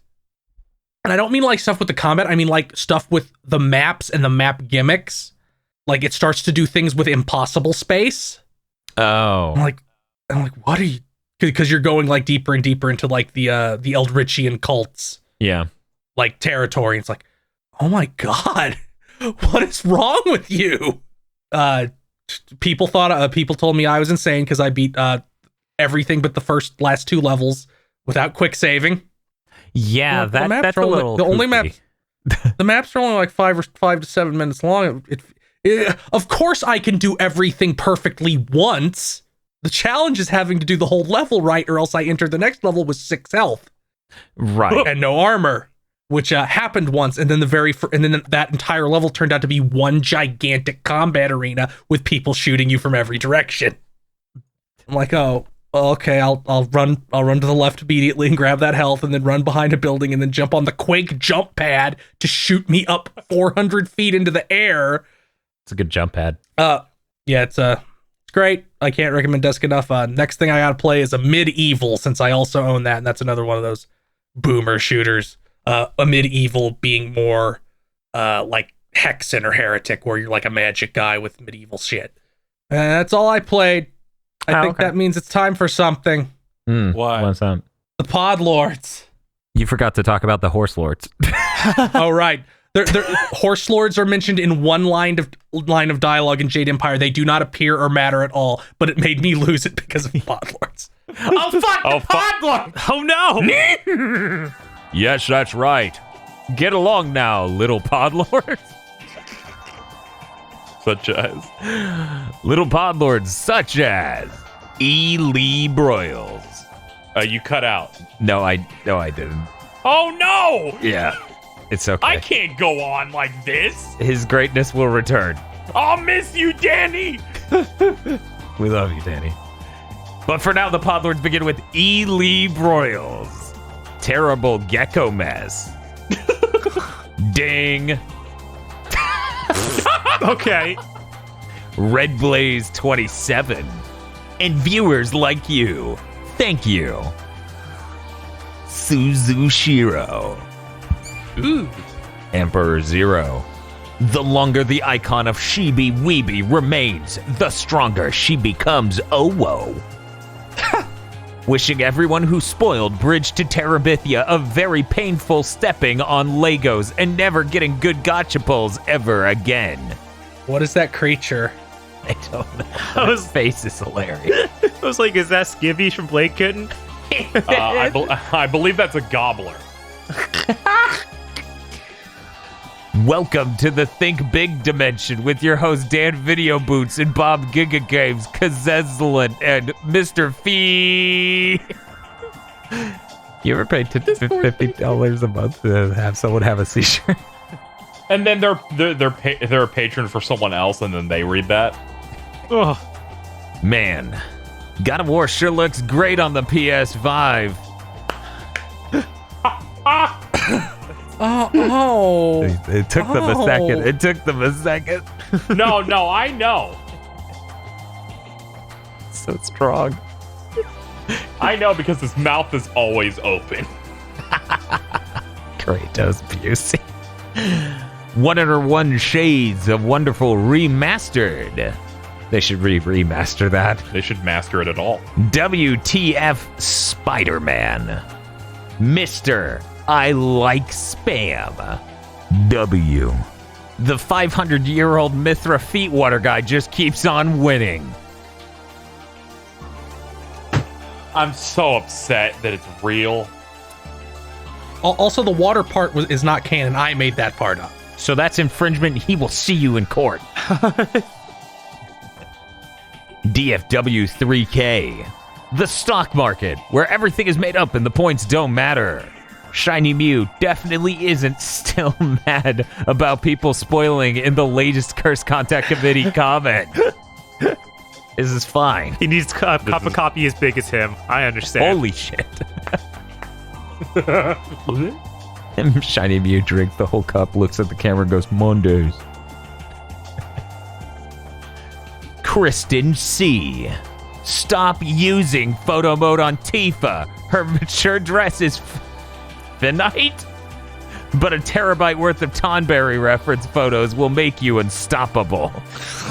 God. Yeah, true. It is finite. Sometimes you'll pick exotic. Don't look at her, look at me. Boobs are temporary, but doink is eternal. Yes. Doink Eternal. I would play that game. Devil Summoner Raido Kuzunoha versus Digital Devil Saga. Switch edition? Take it. It will give you strength if you can withstand the power surge. Okay. Adam finally got the you. PS5, but his girlfriend hogged it, and now they're in the bug snacks hole. And also, Astros is delightful. Hey, Ted. This is like a micro blog. Kyle Bjork tried the new crispy chicken sandwich at McDonald's. How do you downgrade so hard? Just go to BK now. Bring back buttermilk. Does Burger King have a fried chicken sandwich? Yeah. Does it taste good at all? It never used to. Are they trying to? No one wants to go try. You should go get it. Are they trying to trick me after they heard me not like the new fried chicken sandwich from McDonald's? Is this Podlord trying to trick me? You should do it. I need to know next week. Lock the Chest presents GigaBoots, now in Worms form. This is not a bit. Check the Steam Workshop of Worms, WMD, and enjoy. Oh, that's going to be horrifying. Oh, absolutely. I'm never going to look that up because I assume it will be horrifying. You can do like sound packs in those, so it's just. God, we look like the Showgirls poster. Yep. Bird fact time. The Loftwings in Skyward Sword are based on shoe bills. Thank you. I can't believe anyone's bird facts after Aggro lied to us. Oh, that's true. Well, I trust their bird facts more than Aggro's bird facts. Their throats. Zilter. The RNG gods smile upon us. The final sign of the apocalypse has appeared. T-minus 14 weeks until the Gactoning. He's coming. He's coming. Blig the blue, schlig the boo. Why am I being awarded for cutting all the grass in Bravely Default? I'm just slicing grass for 2 hours. Yes. Good. I was cutting down all the trees in Mystic Quest at one point, and it gave me nothing. It was great. Daniel, I've become a Discord moderator and gotten a girlfriend. Her human form. What are you talking about? This is the weirdest Podlord. This one right here. Yeah, I know. This is still the Yu-Gi-Oh thing. Oh, okay. Yeah, I know. What? I'm just constantly trapped. I'm gonna assume it's some kind of joke about Discord moderators grooming children. That's the only thing I can come up with. I'm just gonna ignore this, keep my head down, and walk along too. Yeah, only Mario does that, as you remember. That guy gagged. Yeah, there he is. He told me how to finger blast. Jesus Christ. Lamu. No bit. Too sleepy. Love you guys. Stay safe. Dan's point of view when he meets the people who spoiled Bridge to Terabithia in the comment section. I'm really excited for when they react to Here It Is. Cooper Tank and the average Golden Compass vote enjoyers win by doing absolutely nothing. Have a wide gone gin. Yeah. I like the text. It's really hard to read. No. Oh my god! I really highly recommend watching our Golden Compass content. Even though we didn't want to watch that movie, we make great content. It's our best commentary track of all time. Probably. Bird here. We stand you too, Apple Gothic. Oh, that's kind. I'm glad it's reciprocated. Yeah. Why is Beck back there? Oh, is it? Oh yeah, look. just in the distance. That's funny. Oh my god. Oh, he's coming. Ooh. Sophia says, to become a podlord, you donate $50, Patreon goes shao wow wow wow wow, and you'll be featured. Ooh. Is this before or after you go to the jail and get your eyes shined? I gotta play that game. I showed this image last week, but I'm doing it again. A rat. No! Fucking no! It's a good rat. Yeah, it is. Drop a brick on it. The attempt on Pyron 55's life from Godfall has left him scarred and deformed. He now goes by Emperor Pyron. Okay. Sorry. What are they looking? What are you looking at? What do you have? What? What's over there? Looking away from that copy of Godfall with arms and legs. Indigo Sykes, Swag Marth. And you can't keep taking a peek at me, Miwako. You have to let me go. The accident wasn't your fault. Thank you very much to our podlord. Thanks, Podlord. Thank you, Podlord. Thank you, Podlord. If you'd like to become a Podlord, you can go to our Patreon at patreon.com/gbpodcast. First, Dan, please stop. That is very fucking distracting. You can go to our Patreon at patreon.com/gbpodcast. For as little as $5 a month, you get access to many benefits such as Cursed Content Club commentary track, Cursed Content by Committee, our Patreon exclusive Cursed Content show, which also comes with commentary track, early access to Chugging Bleach and Mondo Cool, our 2 anime review podcasts, and extended armchair dev pitches, where we talk about our horrors. You'll definitely want that one sometime soon.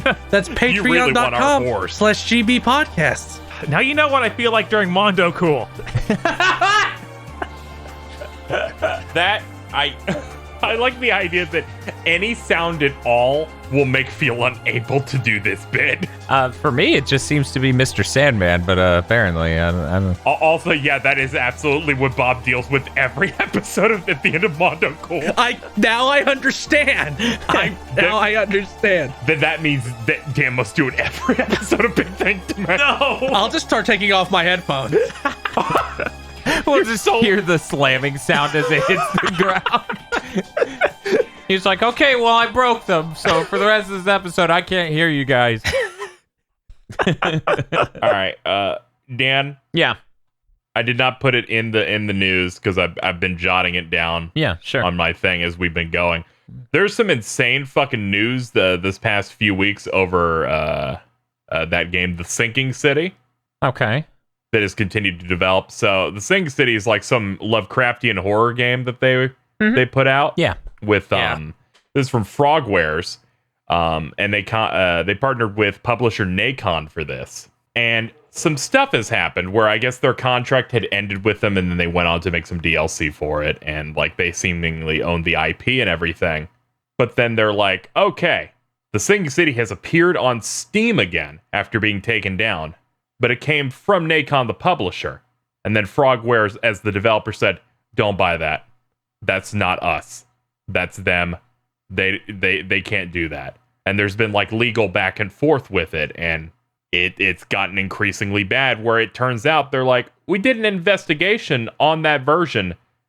The publisher took this game from another site, from another service, I think it was like Game Planet, pirated it, cracked it, removed certain logos saying it was from there, and put their logos on it and put it on Steam. Jesus. Yeah, it's fucked up. To the point where they're like, hey guys, that is a pirated version of our game. It also includes DLC that we made with our money, not their money they paid us. It was after the contract was done, so they straight up put up a version that they weren't even involved with and had to strip out a bunch of stuff and change loading screens and remove certain things. That's really fucked up. God. A bunch of people started reporting it because Frogwares was very transparent about every aspect of this. And eventually they just DMCA did a takedown of their own game because someone else put up their own game. Ugh, smart. And there were statements before that for the publisher saying, the game wouldn't exist without us. We gave them the money. That doesn't sound like a villain. They should be more. It's like they should be more gracious to us. How about we fucking talk about it in Central Park? So what was the name of this company? Nexon or Nacon. Nacon. Okay. Spell that? Yeah. Nacon. Like the fucking earbuds? Is that not the name of the people who make those shit tier wireless earbuds? Oh god, it looks like it is. Yes. No, that's Raycon. Okay, there we go. Yeah. No, there's also Nacon controllers, video games, and gaming equipment. Oh, I thought he was talking specifically about Raycon earbuds because they sponsor every YouTuber right now. Yeah, I'm thinking of so that. maybe they also make earbuds. Can you believe someone was like, can't wait for them to sponsor Dan? I was like, you think I'm going to lie about audio quality for money? Yeah, I know. Good luck with that. Jesus. Yeah. No, I can't believe they published that Werewolf the Apocalypse game that came out last month that is fucking garbage. Shocking. Mm-hmm. The publisher has responded to this saying, yes, we did hack the code of a pirated version of this video game. We did that, but our contract allowed us to employ such measures given how unresponsive the developer was in this. And people have looked at various contracts and it's like, no, they can't. I think they're gonna get fucked like bad. Good. Unless there's like a secret shit that can't be shown publicly, no part of this makes the publisher look good in any way. They were even going to have they even have a PS5 version of this game from the developer that they're like, we can't do a free upgrade because of legal issues. So yeah, this was a nightmare. I saw this popping up and it constantly had new layers of it just opening up. I just caught the one bit of, what was it? DMCA takedown or copyright takedown on Steam of their own game. And I'm like, hell yeah, do it. Yeah. The title was initially pulled from stores in August of 2020. This is before the pirating stuff happened. Because the developer claimed Nacon owed the studio €1 million in royalties. So yeah, this is a mess. I imagine that it'll still have news about that popping up. Oh no! These Nacon own spiders. Yeah, I just read that too. Makers of Greedfall and Technomancer and Bound by Flame, all terrible except for Greedfall, apparently. Yeah, that's crazy. But I wanted to get that one in there because it seemed like a correct level of wow, this is happening publicly and it looks fucking insane. Yeah, hopefully they don't make it through this okay, because oh man, no publisher should ever do anything like this. Yeah, we fronted the money, man. That means we could pirate the game you made for us and then just put it up on the service. Like we can do that. Yeah, that's totally how that works. Jesus Christ. And they're like, we have to put an additional like Nacon logo over the Game Planet logo or some shit that reveals that we pirated from that service or some shit. Jesus. Okay, so that's dire. We should move on. Sure. Let's knock out the Switch news that we told you fuckers was going to happen for over a year. I saw we've been talking about they're going to do a Switch Pro. They're going to do a Switch Pro. Then a report went out. Or no, it was the statement from the head of Nintendo coming out and saying we have no plans on doing anything this year. And I saw a lot of people saying, "Guess all the insiders lied." I'm like, no, or Nintendo lies to your face constantly. Why would you believe them?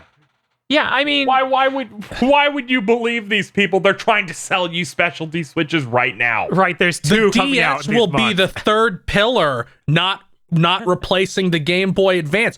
We're going to make another new DS. The Switch isn't replacing the DS. It's not the sequel to the 3DS. Why do you believe them when they say stupid shit? Yeah, it's like we're at the end of a fiscal year. Of course they're not going to reveal it. They want you to buy some Switches right now. Yeah. I think there's like a Monster Hunter one that's coming out this month. Yep. Yeah, Bob, didn't you just say there are 2 special Switches shipping this month? A special Switch shipped earlier for Mario, I believe.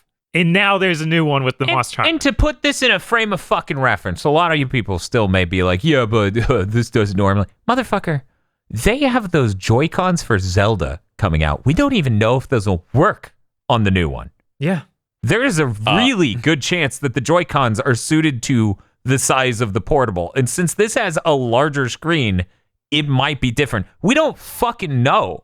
What if they're just like, we fixed these Joy-Cons. If you want Joy-Cons that don't break constantly, buy the Switch We Pro. have a console for people who want controllers that work. Yeah, these Joy-Cons are $20 more than the usual Joy-Con. Making them $300. Yes, that is correct. God, I didn't know they were. in the lead up to the Switch Lite being announced, I think it was like 2 or 3 months beforehand. They're like, we have no plans to announce any other Switch SKUs. Yeah. This always happens. I mean, here's the thing. Like, it came out of November, October, whenever, last year. Nintendo talked to developers to get their games 4K ready. And then it was 2 months or after that or whatever that the head of Nintendo was like, nuh-uh. And people bought it. It's like, no, they're just not ready to tell you about it. Bloomberg provided this report. They're planning for a new Switch model with it's going to be 7-inch OLED display at 720p that will support 4K when paired with a TV. The displays are being made in June. They're doing like, in that month in June, they're planning to get like 1 million per month. Yeah. And then they're going to be sent to assemblers in July, and now with the intent for the holiday season for you to be able to buy this new Switch. Right, and I wanted to stress that they do pre-production on all the parts of a console for months before it launches. Everyone who thinks a small delay would help them get a much larger supply doesn't understand. They've been making the consoles for months before it launches. So yeah, they start the screen production in June, they ship it to assemblers in July. They can only produce 1 million a month. At least that's what they're predicting. You never know when this can go wrong. So by the time this thing launches, there are only 4 million, 3 million launch units. Yeah. Some of the details here. They're going with OLED because, one, look at it. Yeah, look at it. Yeah, look at it. But it also will use less battery life. Yes, and I wanted to explain that real quick. OLED, in this article, they don't seem to understand OLED technology. They say it might have a faster panel response, and it's like, no, it's radically faster. There's no might. If it's OLED, it's radically faster. It takes less energy. Yes, on your average or darker screens. If your image is overly bright or saturated, it actually could take more energy. That's just how that works. But on average, you can expect it probably to take less energy. And of course, the contrast is better because it's a fucking OLED. Yeah, I saw people getting excited for it, but then every single thread I saw about it is like, I wouldn't be excited about the burn-in you'll have after a week. Hey, Bob, how's your burn-in on that TV we've owned for 2 years? It's about as good as it was on my Vita, which was also nothing. Oh, that's true. I never had burn-in on my Vita. I don't know if other people did, but I never had burn-in on my Vita. My Vita, how many years old is it? Fuck! What is that, 9? It's gonna be a real issue with this new OLED. Yeah, After this how is many really years rough. of phones having OLEDs? Yeah. Where the home screen is going to be there more than any consistent image in your... Look, Bob. It's a technology announcement, Bob. Everyone who doesn't know about technology must discuss it. Listen, Bob, I'm an intellectual. I don't buy it from fanboys like you. I buy it from Samsung's marketing department. Even Ryan McCaffrey, of all people, is like, yeah, OLED don't seem to have that problem. It seems to be overblown. Yeah, we did see that video where he's like, that's not a problem. Also, like, a lot of this is from there's this weird subgenre of Switch fans. They're like, well, Nintendo doesn't care about graphics, so you're gonna have to go somewhere else, graphic whores. There's no Switch Pro for you. and now that this is announced, they're entering harsh scope mode. Yeah, I actually did have a few dozen interactions with that exact type of Nintendo fan, which was really bizarre. I guess they were really confident that a Pro would never happen when the Switch will be just shy of 5 years old when that comes out. Yeah, because it will be holiday 2011. Of course there's going to be a Switch Pro. Half their things don't run right. Yeah, no, like the Switch wasn't completely cutting edge when it came out. Now it's competing against nuts levels of powerful consoles in a market where the average TV sold is 4K. And I just think about the fact their first game had drops and they haven't fully been fixed. Yeah, like the fucking portable mode. Most of the games can't even get 720p in portable mode. Most of the games are dropping lower than that or have some other thing to help them cope. and run bad, and the graphics get nerfed immensely. Now, I never look at it in portable mode, so I don't care. But for people with 4K TVs, it sure would nice to have a 4K Switch. Oh, look, here it is. Who could have seen this coming? Oh, wait, me. Oh, wait, people who pay attention. Mm-hmm. It's like, I don't know why these people are crazy, because it's like, why is the Switch Lite not offending you? Like, the Switch Lite is just a variant of the Switch to cater to a specific market. Why wouldn't you make the opposite of the Switch Lite, like a Switch for people who want a more high-end experience? I don't know. They like, that's just called common fucking sense. Yeah. The one sad thing for me on this is that I'm paying for what is a nice display when I basically won't use it. But hey, at the same time, it beats having, what would that be? A new console and a new portable, and then the two prior. Yeah, we don't need 4 Switches on the market. Like, that would have been nuts. Can you please explain to me, Dan? Yeah. Why these people? Mm-hmm. They're putting out a portable that's only 720p. I want it to be 1080p on that 7-inch screen so it'll actually look good and have a 20-minute long battery life. I actually saw a lot of people who were really upset that it was 720p on a 7-inch screen, and I'm like, yeah, that's not the most pixel-dense display, but it's fine. 720 is fine because a 720 OLED looks better than a 1080 other screen. Let me... 100% that. I know this because I own a Vita. That's lower res than a Switch screen, but it sure as shit looks way better. Oh god, it does. Two, and more importantly, when people think about these resolutions for these displays, right, in pixels per inch, they think about it from the perspective of a phone, because phones have often been measured in pixels per inch, right? You put your phone a lot closer to your face than you put a portable. Most people are not putting their portable within a foot of their face. They're sitting in a comfortable position, 3 feet or whatever. So probably somewhere around their lap. Right. Your elbows are probably angled in a position and you're keeping it somewhere comfortable. You're not lifting it all the way up to your face, much closer to like look at shit on your phone. Either way, 720p OLED is still going to look pretty nice. It's not going to be cutting edge, but it's a fucking portable. It's not even a console. It's a fucking portable. I mean, so at the end of the day, it's not even as cutting edge as like the PS5 or Series X could be. It has to make concessions to be a portable. Right? Like, there's no way those games won't run better at that 720p res than they would at a 1080p res. And that's more important to get portable mode looking 720p, which is pretty clear, and running right. Right. Like, you got to understand, it's way harder to run a game at 1080p than 720p. That's a much higher resolution. You take a performance hit. It's much smarter to make it a 720p screen. Bob's totally right. Do you think you think you get this new Switch? Yeah. And I boot Xenoblade in portable mode. Will it be native? Yeah. Oh, that will look so good. Yeah, that would be dope. 7-inch screen that's 720p Xenoblade, that will look good. And it's an OLED. It's an OLED.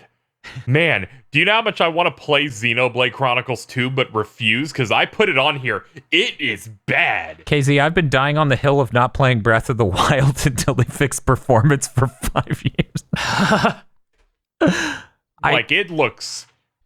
Yeah, no, I've seen it. It's unreal. Yeah, I know. Like, 2 looks even worse than 1, which is insane. Yeah, I know. You have to apologize to 1 because 2 is a nightmare. Yeah. Where I looked at that, I'm like, put this pro thing out, just let it flex a little bit. Yeah, if people haven't seen it, go check out the Digital Foundry video they did on Xenoblade Chronicles 2, because that portable mode is unreal. Switch games. Yeah, portable mode, I think it was 386p or something. Yeah, I was going to say, Wii games are sharper than this.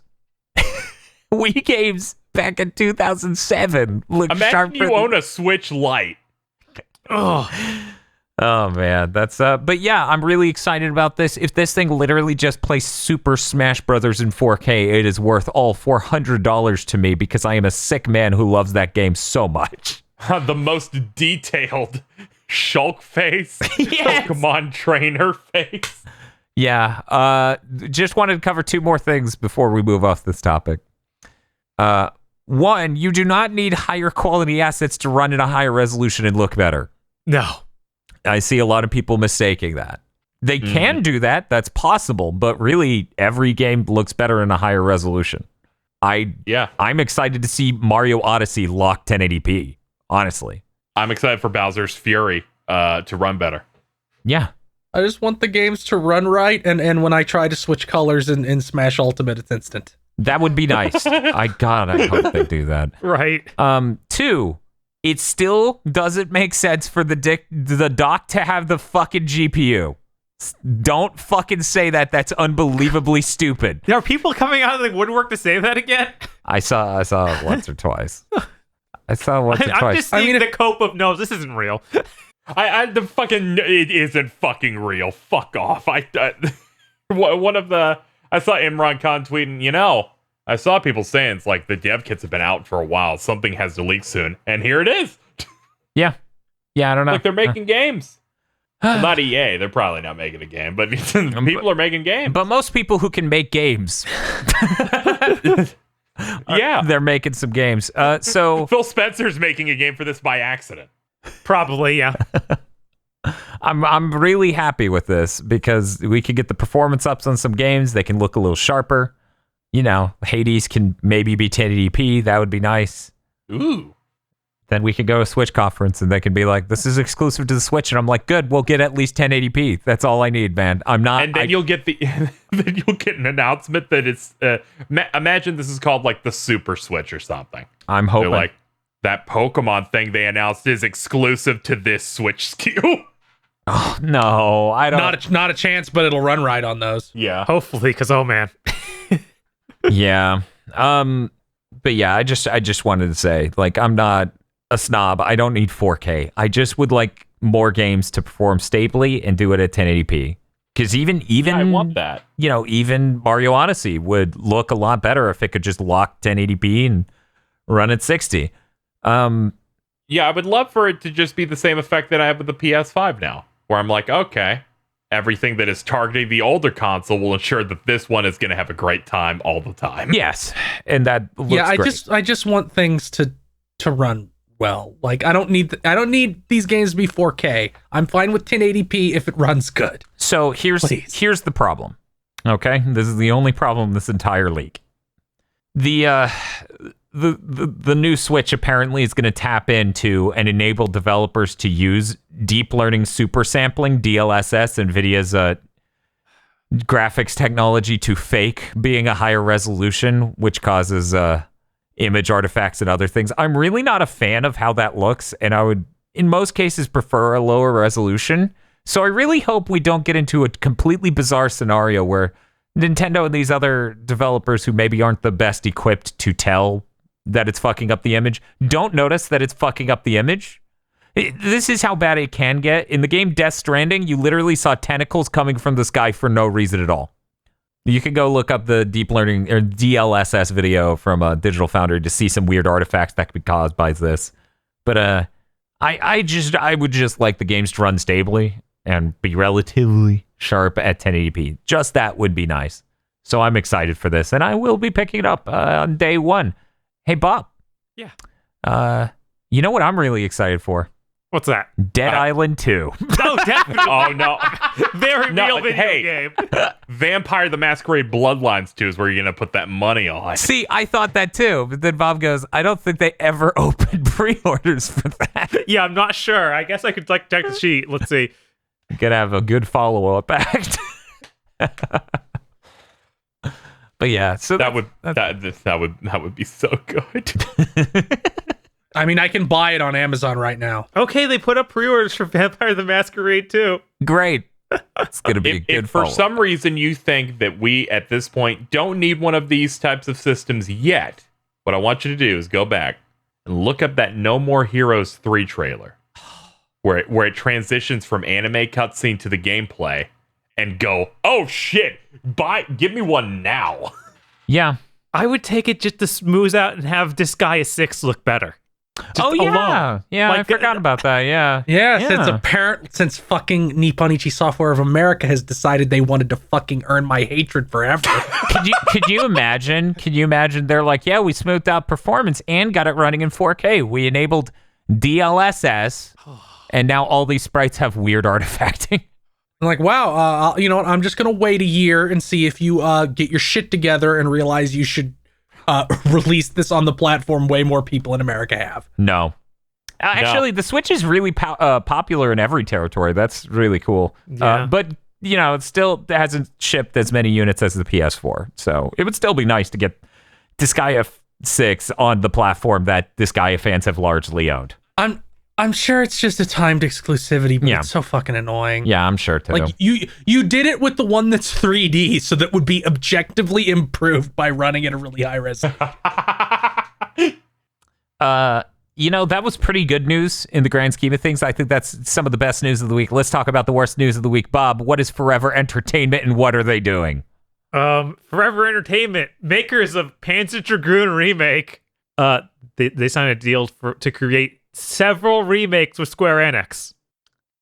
Bob, these guys who made... Bob. Yeah, what's up, KZ? Do you understand? No one knows. No one knows what we know about this Panzer Dragoon remake. Yeah, nobody played it because nobody cares about Panzer Dragoon. Yeah, I know. They just heard it's really good. That's all they heard. Because the amount of tweets I've seen that are like, give them Chrono Trigger. Oh! No. That's insane. They're like, give them Chrono Trigger, give them all these obscure things, give them the bouncer, give them all. Yeah, they've never made anything that looks as high fidelity as the bouncer. But I saw Chrono Trigger consistently. I'm talking 36 separate people. That's weird because that game does not have a good Metascore or user score. Oh yeah, no, the thing bombed, which is why it's insane that fan community site for Panzer Dragoon keeps term searching and starting arguments with people over it. It's not just me. I think they're not reading the Forever Entertainment part. They're thinking, oh, this is Square Enix making another company for this, and it's going to be on the AAA level I want. But yeah, no. Yeah, well, of course, people don't read things, so of course it's that. It's like... Yeah, they just see remake, and somehow they're like, oh, good, just doesn't remake. Work. Starts clapping, and then they go, yeah, Skiffy, do the remake, and then Skiffy doesn't work. Luckily, wasn't the list like, oh, it's all these things that are I have it in way front less of me. important than important I can things. read it. I've been waiting to read it. So here's there's a list? There is a list. Forever Entertainment themselves in their native language of Polish tweeted out a list of games. It is as such: Panzer Dragoon 2, The House of the Dead, The House of the Dead 2, Fear Effect, Magical Drop, Shadowgate, Random Order, We Can't Write Anything Else. Why would you even... I have no idea. I don't get it. I heard the Panzer Dragoon patch made that game like a 9. You heard wrong.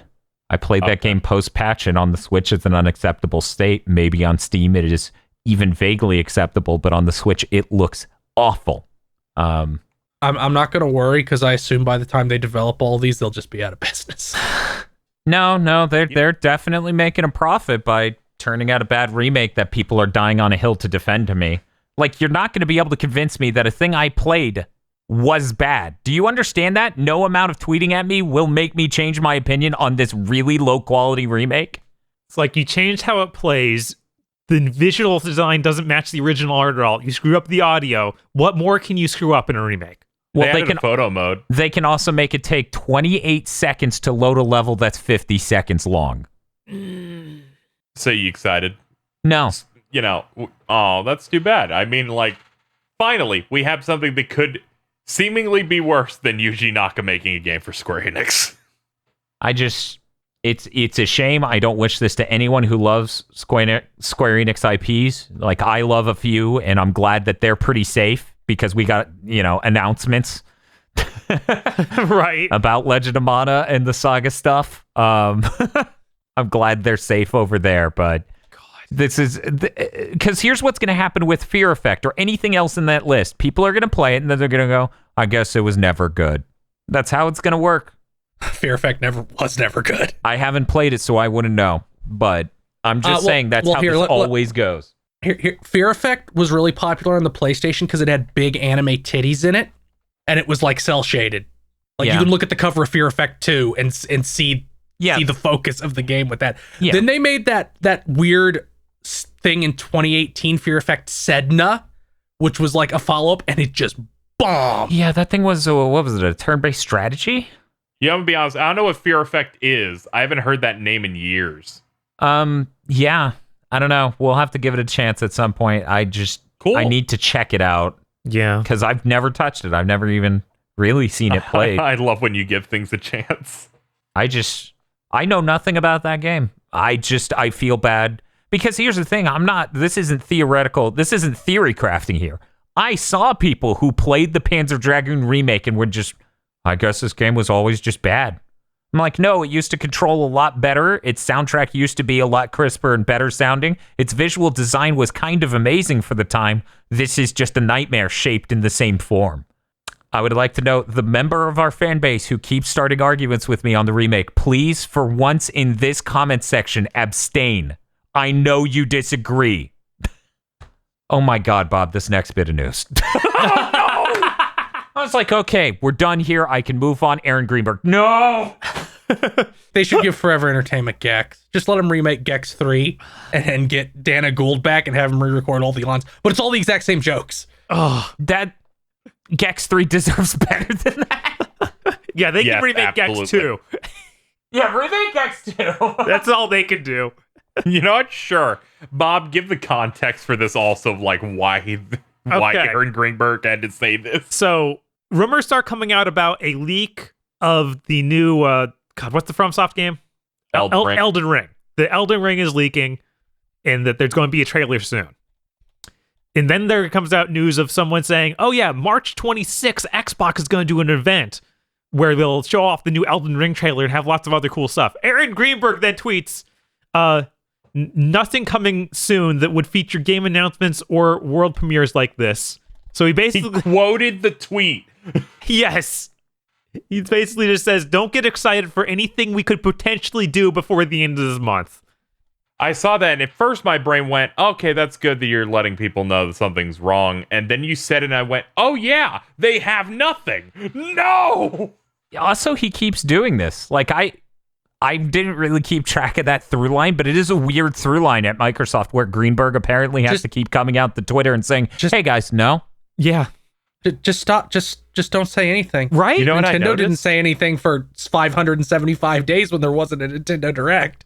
I've noticed that he started saying this after the really bad Inside Xbox promised Series X gameplay, where he's like, no, I gotta be more transparent. So now I'll just tell you not to get excited every time some dipshit makes a rumor about something we'll do. Oh man, Forza's gonna show up for this show. It'll be cool. No, don't worry. It's not actually anything good. You don't want it. Our Forza won't be out for 3 more years. There's managing expectations, and then there's doing the opposite of marketing. Yes, there's two sides of this coin. Because you've got Nintendo, who won't say anything and just not give you a fucking direct for 3 years. But then they'll give you one, and you're like, okay, there's some games here. With Microsoft, they will have nothing for an extended period of time, but they'll keep talking to you every day until you die. Yes.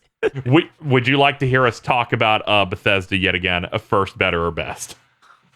So, Bob, let's do a quick recap of the New Game Plus Expo. Sure. We got to space out these directs. Sure. I missed this entirely. What do we got? Well, it took all fucking day. I took out all of the fat of these 20 visual novels that were announced. I'm sorry if you wanted to hear about a visual novel. I took them out. Bob, those were visual novels? I was in the kitchen and I could have sworn that was the new Nintendo Famicom Detective Club game.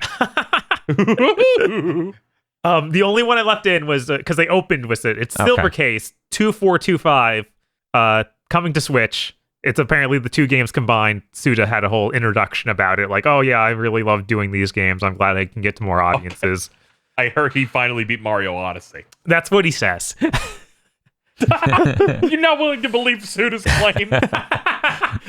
I will make no assertions of whether or not he's done that. Wow. Then they showed off gameplay of Pocky and Rocky Reshrined, which is the US name for that new Pocky and Rocky game. I thought you just spelled something wrong. What? Yes. I love this. That's really good. That's like Yes. Ichi edition. Yes, this is my favorite trope in gaming. But yeah, it comes out this fall. It looked really great. Like they clearly did some new pixel art and everything for it. I'm very excited.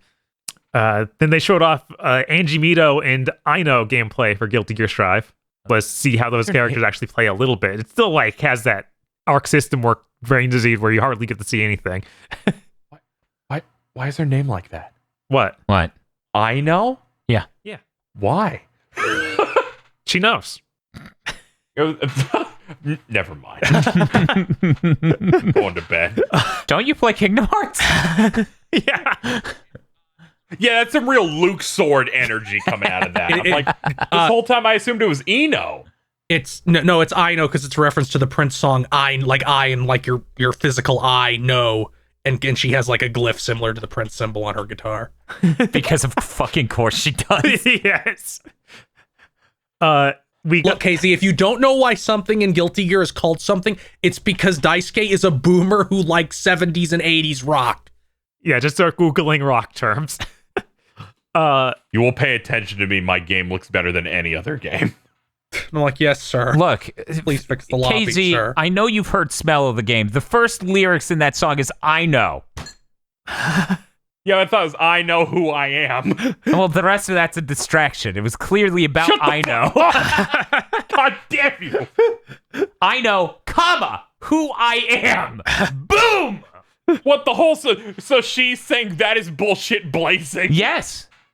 Oh, okay. I thought she sounded a little different, but okay.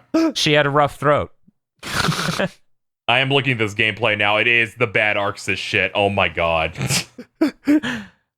Just show around. Oh, hey, Bob, remind me to bring up G Fuel Adler.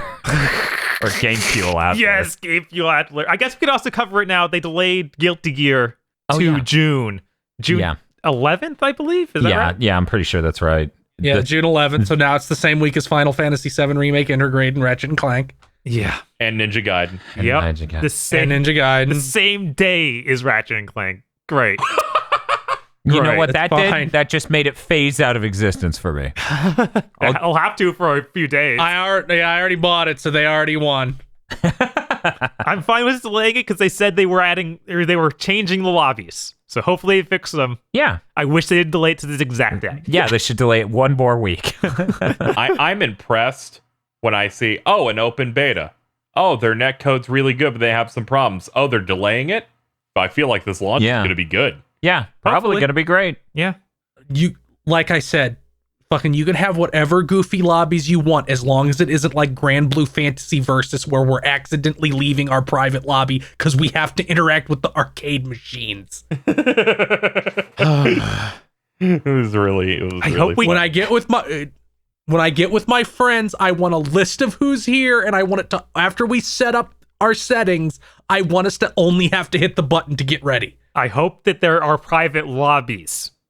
Yes. Because there weren't in the beta. I would not like a scenario where it's, okay, we're going to meet on East Coast 7, Tower 84. Come meet me up top. I have to assume that there was only not private lobbies in the beta because they wanted people to test it against people from all over. Presumably.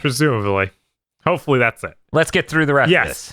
Neptunia Reverse got announced for the PS5. Comes out June 8th. Bob, why'd you say reverse so weirdly? Because it's RE lowercase, then verse uppercase. Yeah, this is the fourth remake of the first game. Oh my god. Okay, move on. Disgaea 6 still Switch only. Okay. Yeah, cool. I assume it'll be Switch only for 6 months or so because they are eventually going to fucking port it. They port everything to everything. That's how they make money now. Right, probably, yeah. Gunvolt 3 comes out 2022. What? Yeah. They also made a big deal of this new action director they have on it. He's only ever worked at Inti. He worked on the previous 3 or 2 Gunvolt games. What the fuck I don't know this? That's, this is the equivalent of they're like, here's our next Kingdom Hearts game. We brought in Tetsuya Nomura to work on this game, guys. And I'm like, holy shit! Oh shit! I've heard of him before, but I can't remember from where. But he did. Fuck. This Mistwalker game has Uematsu doing music. Right. But he did direct Bloodstained Curse of the Moon. So, good on him. Did he also do the second? He did not. Oh, hey, then he's pretty good at my book. Yeah. Yeah, that second one's I fucking liked Curse of terrible. the Moon too until I stopped liking it. As far as Inti people go, he might be one of my favorite, I guess. All right. They also announced Prinny Presents Nippon Ichi Software Classics Volume 1 featuring Phantom Brave and Soul Nomad. That's a weird combination of games. It is. I mean, also it's Volume 1, so I assume we'll just get Volume 2 with Makai Kingdom and question mark after this. La Pusille, probably. That's Hopefully, really maybe weird. in a perfect world, they're going to pair Makai Kingdom and La Pusille Tactics, because they both got PSP versions with more stuff that we never got. So maybe they will just also adapt that extra stuff, and it'll be ports of the PSP version. Anybody else find it hilarious? They needed to find a way to make it obvious that it's the Disgaea people, so they were like, Prinnies, people know Prinnies, put Prinnies at the beginning. Yes. That is my favorite. The concept of a product called Prinny Presents is the greatest shit. The Goomba Presents Captain Toad too. the president of the company came out to announce this in a Prinny outfit. Oh my god. Yeah, that's pretty funny. He really did I'm present really it. Hell yeah. Really looking forward to the supercut of Yuri Lowell saying things that is no longer socially acceptable to say, which is all over Soul Nomad. Okay. Yeah, I did. Just Soul Nomad's actually the one I skipped back in the day. I did enjoy Phantom Brave. I just want Phantom Brave. I bounced off Soul Nomad immediately because that game is bad. Yeah, I played like an hour of it. I only know one person who has ever played it, and then any other time I heard him mention, like, this is really bad. I don't even know, like, your units, you set up like squads, but you can't set up. You have to keep hitting a randomize button until you get a squad setup you want. That's really bad. It's insane. Also, the game just seems really unpolished. Like, the menus seem half-baked and bad. I know what immediately turned me off of it was they switched the art director as well. Like, it clearly didn't even look like a Disgaea game. And I thought that the new art was really not as good. And then it had all those weird squad mechanics. Like, okay, maybe this one's off for Gotta go. I'm surprised they didn't bundle that one in with more games you want. Because it seems very strange to do La Pucelle and Makai Kingdom just because, like, that's the oldest and newest of the set. Because La Pucelle came out before Disgaea, I believe. Yeah, but Soul Nomad is older than... I mean, Soul Nomad is newer than Makai Kingdom. Yeah, but it's also, like, a really weird... Because Phantom Brave... It went Phantom Brave, Makai Kingdom, Soul Nomad. So we're getting the weirdest order possible. Yeah, like, I said it on Twitter, like, it's weird that the other game isn't Makai Kingdom, because that and Phantom Brave have the same mechanics and systems and menus. Right, that would have made which maybe is why they didn't do it, because they didn't want the games to be the exact same on the collection. Who knows? Who knows? The 15 people who will buy this, they had a very specific order for how they wanted to do it. I mean, I'll buy it. I'll buy it just for Phantom Brave. Yeah, Phantom Brave's great. And then I'll give Soul Nomad another chance, and when I don't like it, I'll be like, no, you have Sonic CD syndrome. That game's actually bad. I don't think anyone's out there pretending Soul Nomad's great, though. Oh, no. A lot of people do, Bob. It has that Sonic CD effect where nobody played it but me, so it must be the best one. Okay. So we're going to move on. Yes, please. Blaster Master 03 launches July 29th. It's the conclusion to the Jason saga. I can't believe the Jason saga. Phil, play this, talk about it on the podcast for 30 No. Yeah, Phil, let me make you a deal. If you play this and talk about it on the podcast, I'll play all three back to back. Okay, sure. You make that. You're gonna do it on a stream? How long are these? 1 second. They're like around 2 hours, I think. They're not like super long. God. Maybe I'm wrong, and they're like 4. And Yeah, I'm like, stream. Yeah, they're about 4 hours each. I'm seeing how long to beat Blaster Master 02. 8 hours and 20 minutes. Oh man, 2 must be way bigger. That's insane. One moment, let me delete the 2 off of that and see how. Okay, they're saying 6.5 for the first one. So, yeah, you're a good gamer. Imagine if 3 got even longer. Yeah. Oof. Yeah, I remember I bounced deal. off the first one after 3 hours, so there's no way it was ending in the next hour. When does this come out? July 29th, I believe. I just said it. I'll stream all 3 if you stream the whole series. Oh my god, this is gross. Why are we doing this? I feel like I like how the promotion material specifically says save the melting little sister character. Save the bad thing we put in almost every game we make. Yep. Go save her. She's been fucking dying slowly for 3 fucking games. God. Strangely, that Gunvolt 3 doesn't come out to 2022. They did a stream where they played entirely through 2 levels. I don't get it. Maybe that's literally maybe it's going to have like 45 levels. Oh, God. Value. Yeah. Feel. I don't know about streaming all 3 in one stream. That's fine. You don't have to kill yourself. You're slowly kill yourself. Yeah. We're all dying slowly. Well, Bob, thank you for the New Game Plus Expo news. Let's get the rest of your news out of here and just shove it right out the door. I can do that. Aliens Fireteam was announced. What the fuck is it? It's like a Left 4 Dead game, but it's in the Aliens universe. Thank you, Bob, for that news. Moving on. Look cool. I saw him do a machine gun on one of them in like an IGN gameplay video, and the fucking xenomorph just fucking ragdolled in the air. Good. It like flew up because it got hit with 800 bullets. That's great. On August 31st, the PlayStation Store will no longer carry movies or TV shows to buy or rent. Oh no! Wait, will I be able to watch the shit I have? Yes. Oh, okay. Good. Okay, my episodes of Powers are safe. My episodes of Wait, I don't have episodes of Powers, but my episodes of important things with Dimitri Martin are safe. Right. That's important. You better hurry up and buy Powers, Dan, so that we can do cursed content on it. Is there a real release of Powers? God. Is there a Powers Blu-ray? Yes. Powers. What? I'm looking at it. Oh, man. Okay, KZ, you gotta include this fucking image. You gotta do it, man. No. Put that in the podcast, shooting in your veins. Put it in the fucking folder. This is killing me because that guy looks like Anthony Birch. I cannot. It's like a YouTuber movie. Well, yeah, that's how the whole thing fucking looks, man. I know, but it's I keep saying that, and people are like, "No, you're just picky." I'm like, "No, this doesn't look professional at all." If you're willing to buy it on DVD, it's only $9.14. Ooh, value. It doesn't deserve a Blu-ray, so yeah, that's fine. Oh, it does deserve a Blu-ray. You'll get to see how bad everything looks. Yes. Yes. Okay. There's only 11 more in stock. They could sell out. They could. Yeah, I'm sure they're at risk of that.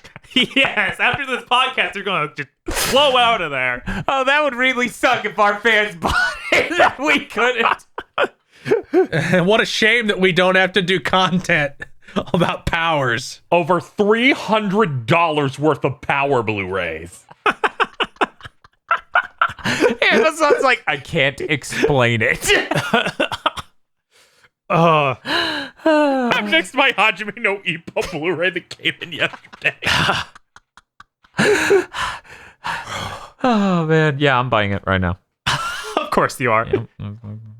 Do we just leave it at Eric's doorstep or what? You know what? I'll buy it. You're gonna be paying me soon. I'll buy it. Casey, don't buy it. What the fuck is wrong with you? Why? You're like, I'm just gonna set $30 on fire for no reason on a whim. But it's free Prime delivery. My God. It's not. Also, Prime delivery isn't free. You pay $120 a year for it. Shh. I'm not paying it now, which means it's free now. Just like Game Pass. Yes. I am Amazon Prime. See, now I would be scared if I heard Jeff Bezos say that before the power armor sky dropped onto him. That's fair. Pretty sure that means he's going to put you in the wage cage. God. Yeah, the wage cage like auto seeks like it's an Iron Man suit, but then you're just stuck in a cage. They just all fly in like all the Iron Man suits at the end of 3. He like shoots you with a laser and you're trapped in like an energy cube. Hey Bob, you got any good news other than I just bought Hero Powers Season 1 on Blu-ray? I have much better news just than like that. Me. Oh, that's good. God damn it, Casey. Annie is now in beta for Skullgirls on Steam. So if you buy the season pass, you can play as Annie in the beta. We need to do that. We do need to do that. We'll get the other Skullgirls news out of the way. Future Club is developing Skullgirls now, meaning Mike Z, winner of Big Think Dimension's Biggest Piece of Shit 2020 award, he's now inside that thing from Superman 2. Yes. the thing in the Phantom Zone? Yes. Yeah, and he's flying out of Earth orbit. Oh no! He's like, help! I can't DM people on Twitter. Let me away tonight. So yeah, Annie and the Stars, really cool. Glad that's in the beta. I definitely need to play that ASAP. As I recall from the Indiegogo early on, it's supposed to be like Soul Bad Guy. That's what it said in the Indiegogo stuff. So hopefully, so who knows how that translated to this? Yes. Does she have a dragon install? I think hopefully. I think they mentioned it. Yeah, I think they literally said like Annie install in the initial pitch. I'm gonna pass out. They did, and I didn't catch that at all. Oh, she does have an eye patch. She just takes that off, I'm sure. Yes. Oh shit. Oh, that's really. Oh, cool. She's Kimbachi. Yes. This is really hype. So I guess we'll move to KZ's news. Hey. Hey. Can we just knock this out now, please? Sure, yeah, if you want. Right. Okay. Pokemon had their Pokemon Presents thing the day after we record our podcast because God is dead. So, got a variety of announcements here. First, new Pokemon Snap. Got a new trailer showing off gameplay, interacting with the Pokemon. You can like share your pictures online and stuff. Get them like upvoted and shit. It's coming out April 30th. Hey, don't forget, it takes place in the Lentil region. It's very important. The Lentil region. That is important. I I think I saw a character that looks like the original dude, like the original trainer from the original game. So that looked neat. Yeah, I can't remember his name right now. Yeah. I think it's like I think it's Todd Snap. Something like that. Is he the red-haired something guy? like that. Yeah. Okay. I keep getting him and Charles Sketch confused, and like, no, it's Tracy Sketch. It's Tracy Sketchet. Please don't talk about the character that will call the police on you if you get soda in your water cup at McDonald's. I'm going to retweet Agro's tweets about Tracy Sketchit after this podcast. Bob, Charles Sketch was a viewer. oh, you're right. I am now too many wires have crossed. Bob's like, Way too yeah, many. all the wires are connected. Who knows where they go? God. Pokemon Brilliant Diamond Shining Pearl was announced. This is the Gen 4 remakes. They're coming late 2021, being developed by Ilka.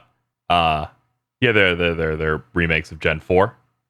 Seemingly based on Platinum because it has the same NPCs and Pokemon that were only in Platinum. Yeah. But with things they specifically say in the press release, numerous features that are in the modern Pokemon games to make them easier. And I'm like, oh yeah, the experience share. I get you. Stuff and probably ride Pokemon in some way.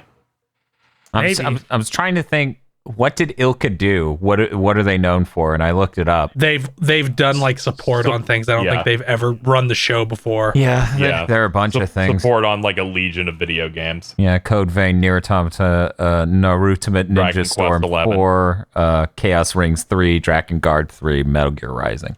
Tons of stuff. So they're one of those ghost studios. Yeah. I'm imagining like Metal Gear Rising vocal theme for fucking Cynthia. It'd be great to see them do something like that. Or like really going hard on some angle to this. Yeah. But yeah, it seems like way more one-to-one remake than any other remake had been. Yeah. It literally... When they said loyal, I'm like, oh, it's not going to be like a Game Freak remake where they're like, this takes place in another dimension. The characters are completely different. There's 8 wormholes over here, and it's a dimension where we can justify not doing a battle frontier. Yeah, this game seems like tile to tile exact reproduction, which is a little weird because I don't think any of them have looked that so exactly replicated before.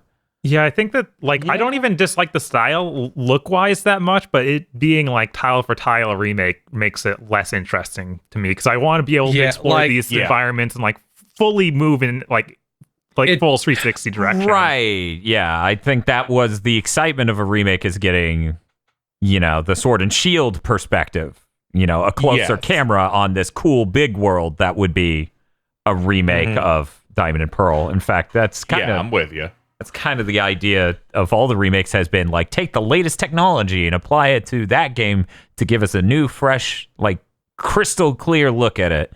I thought that was neat, especially with the Gen 3 remakes, where it's like these characters are completely different design wise. That's what the part that really disappoints me the most. Like I can handle it being, top down, looking so similar, but then like you didn't redesign anybody, and that's like a big part of what I like about like Heart Gold and Soul Silver, and then Aura is like, come on. Also, and then they expanded the story of Oris a little bit because ever since 5th gen, there's now been more story. Also, now I'm terrified that if they do a 5th gen remake, it'll just be this, just like this. Yeah, and that's not exciting. It does feel like they've backed down from making like really exciting remakes. That's a shame. Yeah, it'll be a lot of if they go by the same pattern they have been. It'll be a lot of years before they even hit Gen 5. That is true, because I guess we're not getting like Gen 9 until like 2024. Yeah, it's like, if you go by the path of how they release stuff, there's enough time here to where there will not be an Ilka that would be able to do one of these blow-for-blow remakes, so it might just be Game Freak doing it again. Who's to say? Because it's... The Gen 3 remake is 7 years ago.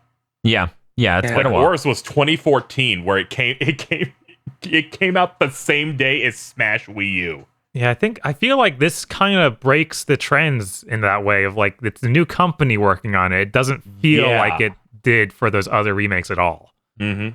Yeah. Oh yeah, you could feel it like immediately. I was a little worried that it was always going to look like that chibi style, so I was really grateful that you cut, and then it's like, oh, they look like normal people when you enter the battles. I'm like, okay, cool.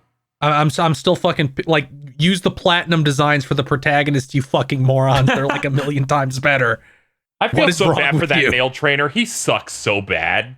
Yeah, it's not great. Yeah, he's fine in platinum. I like his beret, but nothing else. Yeah. Well, I could say the same thing for Hoenn guy, Brendan or whatever his name is. Is like, I like his hat that I only learned years later was a hat. Oh, is that the Lucas white hair stuff? Oh, yes. Ruby, yeah. Yeah, the Ruby Sapphire one where I did not know that was a hat for like 10 years. I could never figure out what it was supposed to be. Yeah, I'm with you. Ruby's great if you read the manga because he doesn't give a shit about battling. All he wants to do is win the beauty contests. On this, I've been looking forward to a Gen 4 remake for a while because there are a few shortcomings, especially of Diamond and Pearl. Platinum fixes a lot of them, but it would have been really nice to get, health bars, exactly. But it would have been really good to get like Omega Ruby and Alpha Sapphire tier remakes, because I think it's pretty easy to say that this is not that tier, and that was a 3DS game that came out 7 years ago. And that's really, they even targeted like that fidelity, right? Like, that would have been fine. I'm not picky. That would have been great. Get him up the sun moon, like, and like Oris didn't look that different from this in terms of like everybody had these squatty little models, but they still did like cutscenes with them, which they're not even interested in doing in this one because it's so 1-to-1. Like, I'd be fine with them zooming down and having a cutscene with these little models. Yeah, but I don't. But they're not even willing to do that, so it's just like. Yeah, so that trailer didn't really fire too many neurons for me. It's disappointing. I'll pick it up and see how I feel about playing through it. But a little concerned because I loved Oras. I thought that was really solid, and it fixes tons of problems with Ruby and Sapphire. Also, it has Mega Metagross in it, and that's raw. That was a really great remake, and I think all the remakes have been really great. Like, Fire Red, Leaf Green, Heart Gold, Soul Silver, Omega Ruby, Alpha Sapphire. I think this is the first remake that doesn't look incredible, and that's disappointing. So, shame it came to this. I am excited for Pokemon Snap, though. That looks incredible. I'm real excited for Pokemon Snap. And I was floored that that's coming out April 30th. Yeah, it's gonna be crazy. That kind of blew my mind. Yeah, like, wow, it's that close. That's cool as hell. Yeah, I'm still excited for this, but I'm a bit tempered. There's like a decent thread I saw on like Reset Era saying that it's like this broke a promise that never really existed, and I'm still disappointed about it. Where it's like you kind of expected a certain type of remake, but they never promised that thing. But it's like, I kind of wish. That's such a weird statement. Like, of course, a company isn't going to promise to do something. You have to go by what they do in the past. You didn't really realize until this was announced. It's that type of thing where you're like, I guess this could have happened. No, that's a bit unfortunate. Because I liked Oris and how it was like completely different teams. So then you do Ultra Sun and Moon, where it's like all the bad teams come together, but not the Oris teams. So when fucking Team Aqua and Magma show up, and it's two weird looking white guys that look really fucking boring. It's like, that's the Ruby and Sapphire versions. Oh, ugh. Yeah. I don't even need them to heavily reinvent things. because even the first gen remakes were just polishing things and changing some things, and that's making what I'm for the excited. GBA. If I didn't literally putting it up to that standard, right? If I didn't literally look at the trailer for Diamond and Pearl and go, "That is tile perfect," and I can tell from my memory of having played it that long ago, that's. I know what really hit me is when they showed like the lake. It just looked really bad. Yeah. It was exactly the lake and the amount of grass tiles. Yeah, it's like, please, a little more. Like it's literally what people wanted in the word of the statement, but it's not the spirit of what we've come to expect. Yes. It's what we wanted, but you know what we meant. Right. And that's the thing. Like, I'm not sitting here and I'm like, I needed to look like Sword and Shield. No, I think Sun and Moon looks great.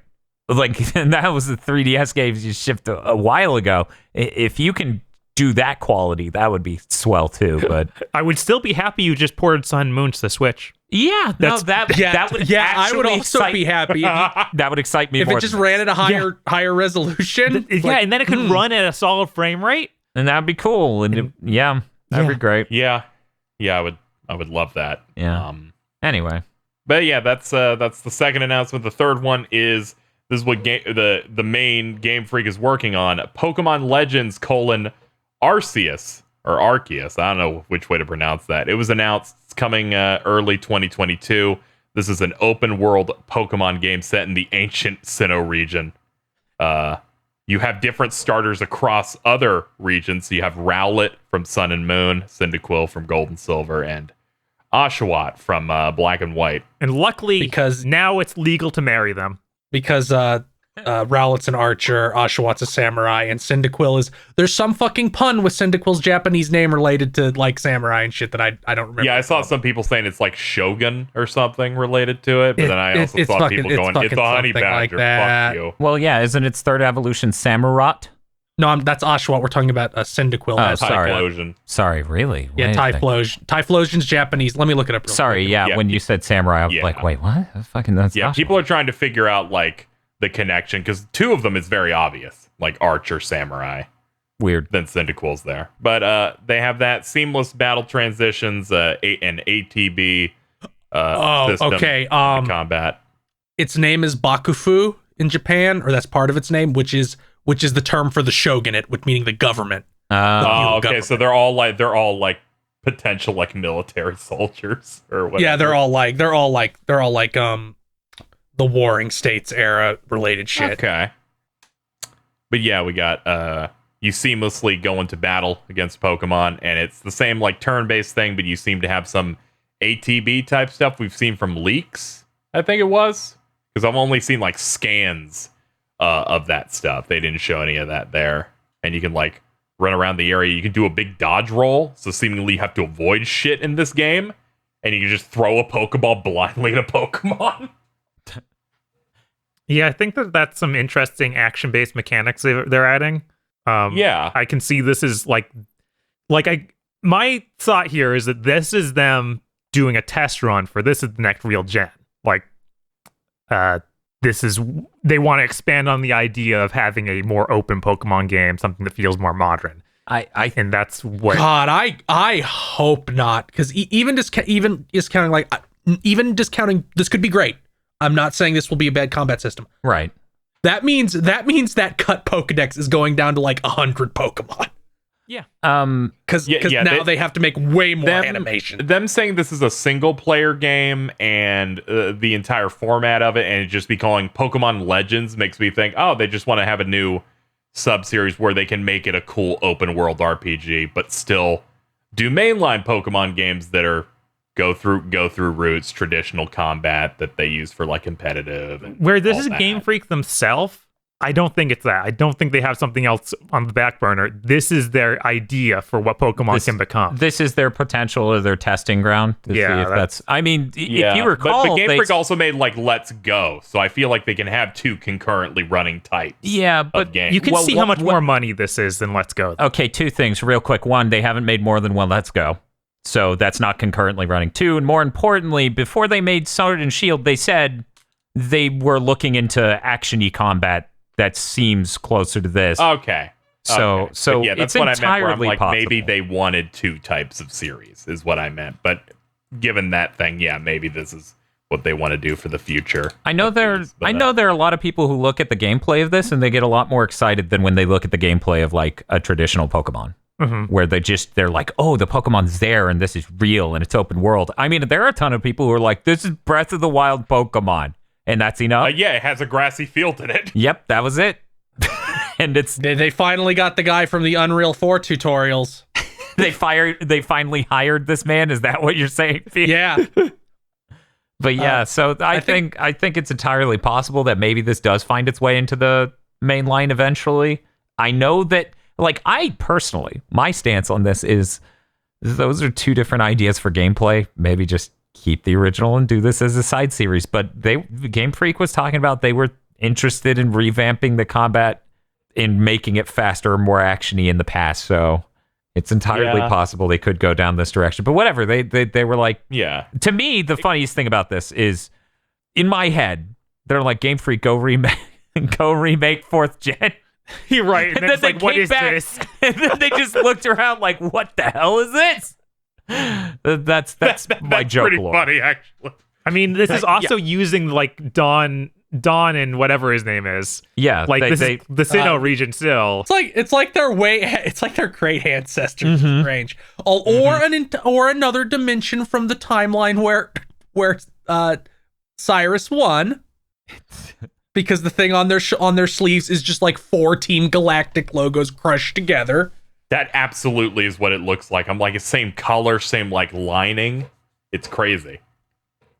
I like the Pokeballs are ancient, so they're like pop caps on a soda can. I really did like those designs. Mm-hmm. I like that. I hope that they like show that it's closer to like what an apricorn is, because that's what they carved Pokeballs out of initially. So I think that would be neat.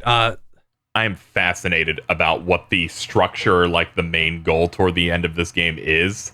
Like, is there going to be a villainous threat? What are you going to deal?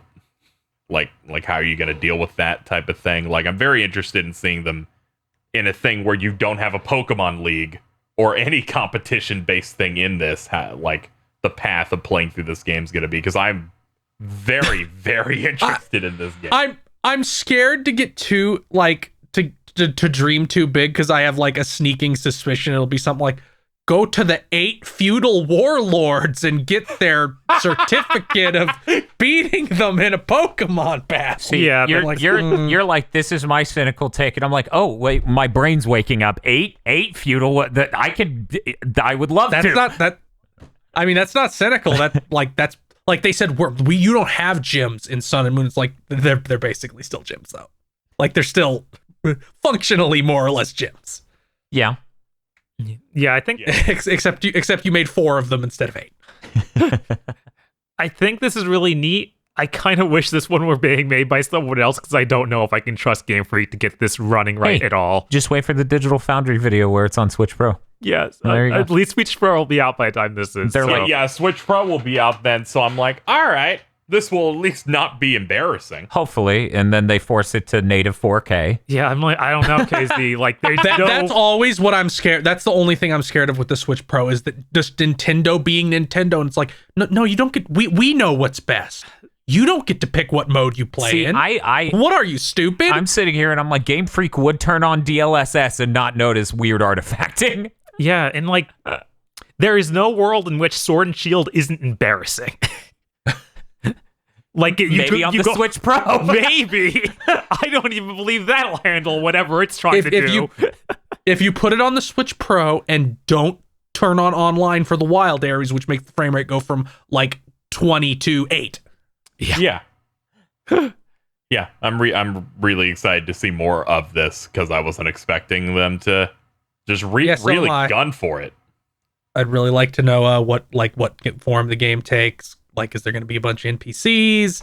Like, I'm very excited. Is it going to be an empty? Yeah, they should. An empty field around this town. I'm sorry. Please stop being toxic.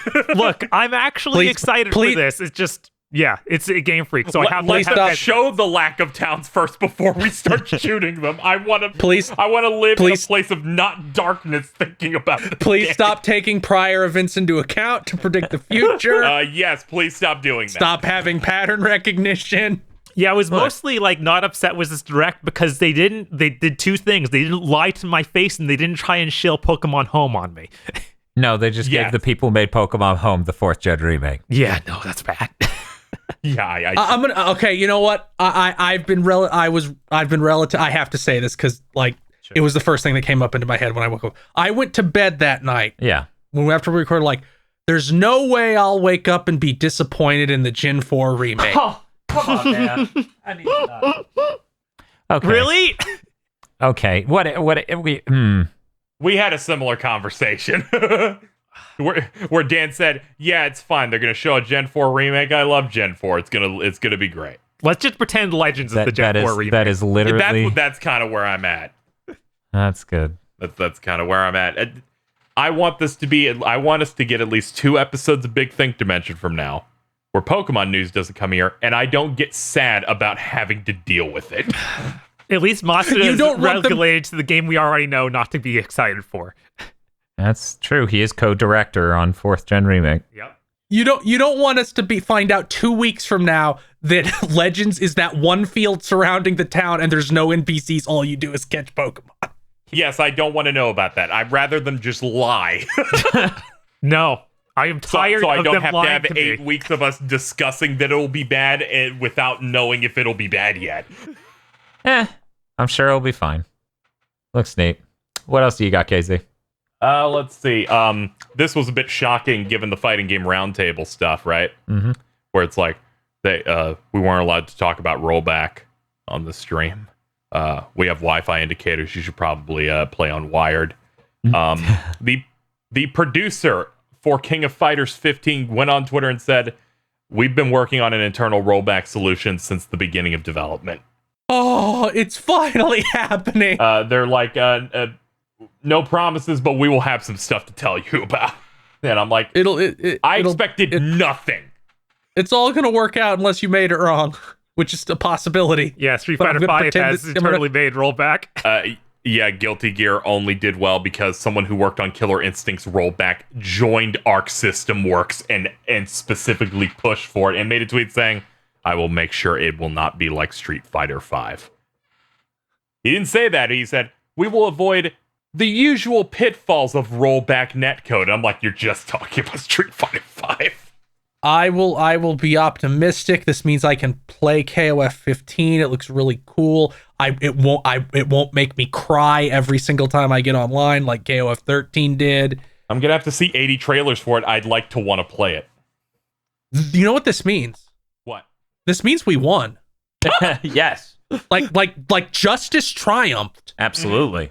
The holdouts right now are Nintendo, which they're Nintendo, so it's never gonna fucking change. Yeah. Like if Sakurai comes out after revealing characteristics and is like, we implemented rollback netcode, I don't know what I would do. It would be like if an angel came down. It's like, hey, it's like, well, I don't really fucking know what I'd do in that situation. I had really never thought about it before. My understanding was the Smash stuff is also tied to like Namco, Bandai Namco, where they also work on it. Or is that wrong? They did do most of the development of that game, I think. Yeah, it's my understanding. It's like, oh, they do it. Oh no. but Tekken is the other one. But like, I feel like at some point Harada's gonna be I will not let Tekken be known as the game that has shit netcode. I mean, the netcode update must change. End of last year, it was pretty good. Like, it started feeling a lot better after they did their big revamp. Yes. Yeah, that felt way better. Mm-hmm. I would also like a PS5 patch for that. Yes, God, please. It's also it's so funny just to see people who mostly play Smash or fighters who played the Strive beta being like, this is fucking bullshit. Well, yeah, they come back to their ratty studio apartment after going to the mansion. Yeah. Granted, it was a mansion with infinite hallways they got trapped in trying to find a match, but it was still a really nice mansion. It had heating, so they weren't freezing to death. Yeah, and then they have to come back to that. It's a little rough. Arceus also said, yeah, we're considering doing this rollback for our future fighting games, which They're going to do it for their future fighting games. Yeah, you don't see the fucking feedback for that game and be like, maybe we'll do this thing that got everybody wanting to give us blowjobs. Maybe. Yeah, maybe they're developing some fighting game that's like 80% done that they're like, fuck, we can't do it. Yeah, the Persona Arena Fighter. That would be so bad. I mean, we know they're making one already. They have that fucking Dungeon Fighter one that was announced a couple months ago. Yeah. Oh yeah, that was real. Yeah. God, it felt like a fever Here's dream. hoping they delay all their shit and just pivot to rollback. Yeah, they should. They should. Let's move on. This is pretty funny. Valve has decided that Artifact, a game everyone forgot about, is now officially dead. Their attempts to make a 2.0 version of this card game. This is the Dota card game that everyone was excited for when it was first announced with Babooing. They're trying to fix it, and they've canceled attempting to fix it. That's bullshit. Free to play. So Valve hired Richard Channing Garfield, who was the creator of Magic the Gathering. Oh, that's good, right? And then he fucked the game into a hole that it could never crawl out of. Because you see, Richard Garfield is great at designing card games, but he sucks shit at designing video games and refused to ever compromise on anything. Here's things that he thought were stupid bullshit that you didn't need in your digital card game. Free currency to buy packs with. What? Ranked mode, challenges. He was his Richard Garfield's MO, and this is why the game tanked immediately. Is his philosophy was, you should want to play our game because you like the game. Anything else is grindy bullshit, and I don't want it in the game. So when that game launched, it had stores so you could spend money for packs. I think it might not even have had that, and match with someone. No ranked, no casual, no different formats, no just how. That seems psychotic. Hit the button. Like it's really no surprise that game immediately, like, that was almost every single negative review, and it was real negative when it came out. Yeah, it might still be real negative. I'm gonna look at that chart that shows you the recent reviews, mostly negatives, which I guess is because it got canceled and people are like, I spent money on this. What the fuck are you talking about? That's not. Yeah, fucking. And it's fucking Valve. Yeah, it's Valve. They can do it. That's really upsetting. I've actually been hoping they would fix it at some point. Right, just hire a new guy. You got people invested in this with real money. You should respect that. Right. You have infinite money. You're Valve. Yeah, you're Valve. You can make 15 of these things. Yes. It was such like a insane choice. Like, Valve is, except for Steam itself, Valve seems to be a really poorly managed company. Oh yeah, yeah. I mean, like, they love to talk about their flat corporate structure, but I don't see you guys fucking making anything that doesn't immediately dive bomb into the core of the earth. Yeah, I would like a structure that gives me games. You had to buy a studio to make Half-Life Alyx because you can't get your shit together. Yeah, it's real fucking nuts. I just want video games from developers. Shocking. Make games. No. Where are the games? Yeah, Where are the video games? Dota 2. It's cool. It's cool that you can just take your shit to any desk in the building and work there because you're a weird hippie company. But how about you make some games? Where are the video games? Here's a video game. 1 second. Elden Ring. 1 second. I've been waiting patiently to say this, but there wasn't an inch to squeeze it in for that entire thing. Sorry. This is bullshit for 2 reasons. 1, I've been legitimately waiting for them to reboot that game at some point. This whole time, because I like Magic the Gathering a lot. 2, that thing hasn't been removed from Steam, right? No. They're apparently just making it free to play, so it's whatever. I assume, by the weird arcane rules I've put out there from words I've said, I have to give this game a chance. I knew it. I knew it. Yeah. Giving it a chance. That's why I laughed. This sucks. Man, the initial artifact was $20, and then you still had to pay money for booster pack? Uh-huh. What the fuck? Yeah. No wonder your bullshit fucking thing failed. Yeah. You have to. That has to be your next episode. It has to follow up the other thing that's dead. No. That starts with an A. No. No. Okay. But Phil, cool things happen. Let's talk about cool things. Please save us. Okay, well, an Elden Ring trailer leaked. It was super low quality. I managed to find it and watch it. No fucking shit, that game isn't coming out this year and is at best 2022. It looks like they're trying to make The Witcher 3. I didn't look at this just because I want to wait for when it isn't shit. I saw a 2-second version. Is there a longer version? Yes, I found a longer version. I'm sure it's been taken down by now, but it's like, what do you mean you ride a horse around and you have a mounted combat system? What? Yeah, I saw that. That's what they showed. So I have on YouTube this a minute and 7 second long version of this trailer that used AI to upscale it to 720p so it looked a lot more stable. I watched this thing. You bet your ass this is an insane budgeted FromSoft thing. Everything in this is so FromSoft core. People couldn't even fake this. There is 0% chance this isn't real. Absolutely. It's 100% real. Also, it looks cool as hell. And I'm sitting here and I'm like, maybe doing a spoiler cast of this wouldn't be terrible. I have no faith this isn't going to release massively compromised and truncated. I don't know. FromSoft has a really good plan, right? They have this really great way about making games where it's like, our game's this huge thing, but then you play it, it's like, one of these doesn't teleport you somewhere.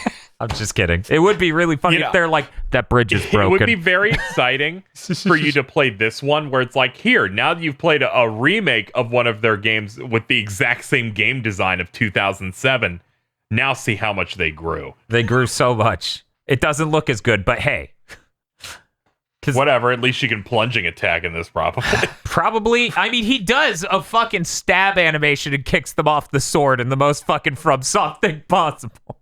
I remember how shocked I was playing Dark Souls 3 again after the Demon Souls remake of, wow, this...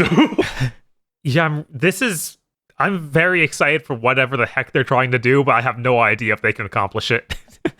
Yeah, I don't know, but, you know... I've never known FromSoft to work on a game for a really long time and not ship it. Yeah. We don't really hear about them canceling things. So something will come out of this. And it looks something will come out. So fans of FromSoft stuff will probably be really pleased, except for if they hype themselves to insane tiers, assuming this is going to be nothing like Dark Souls and be something much bigger and Witcher-like. Right. Finally, a new Evergrace-like. It looks like you can do a crouch and sneak. That's cool. Like, I wonder if that'll work right. Now, hear me out, Casey. I'm going to describe a scene from this trailer. Okay? Okay. Now, tell me I couldn't just also be describing Demon Souls. There's a shot of the player traveling through an environment as a dragon flies overhead and scorches the ground near them. This is immediately followed up by them fighting a very tall man that might be a knight who looks cool as shit, but is like 14 times the size of the player. I'm gonna be honest, they're never gonna make a different game, and I'm fine with it. I kind of like all their games. They oscillate 7 and 8s constantly. There's a shambling appendage-full thing that moves along the ground and looks creepy and is an enemy like a boss. It's so much. If you told me, man, I've really missed a new FromSoft game. If you told me this was Demon Souls 2, I'd be like, well, obviously. We're currently going on Demon Souls 7 now. Let me count it. Well, really, we should start with Kingsfield. So there were 4 of those. Okay, then 11. And then Dark Souls 2, and then Evergrace. Exactly, but you got to move that number way higher. Eternal Ring. God. This is great. Let's Real quick, because this is the only slot this is ever going to fit in on this podcast. Did you guys know that they made a Kingsfield Maker for Windows in 2000? I gotta go.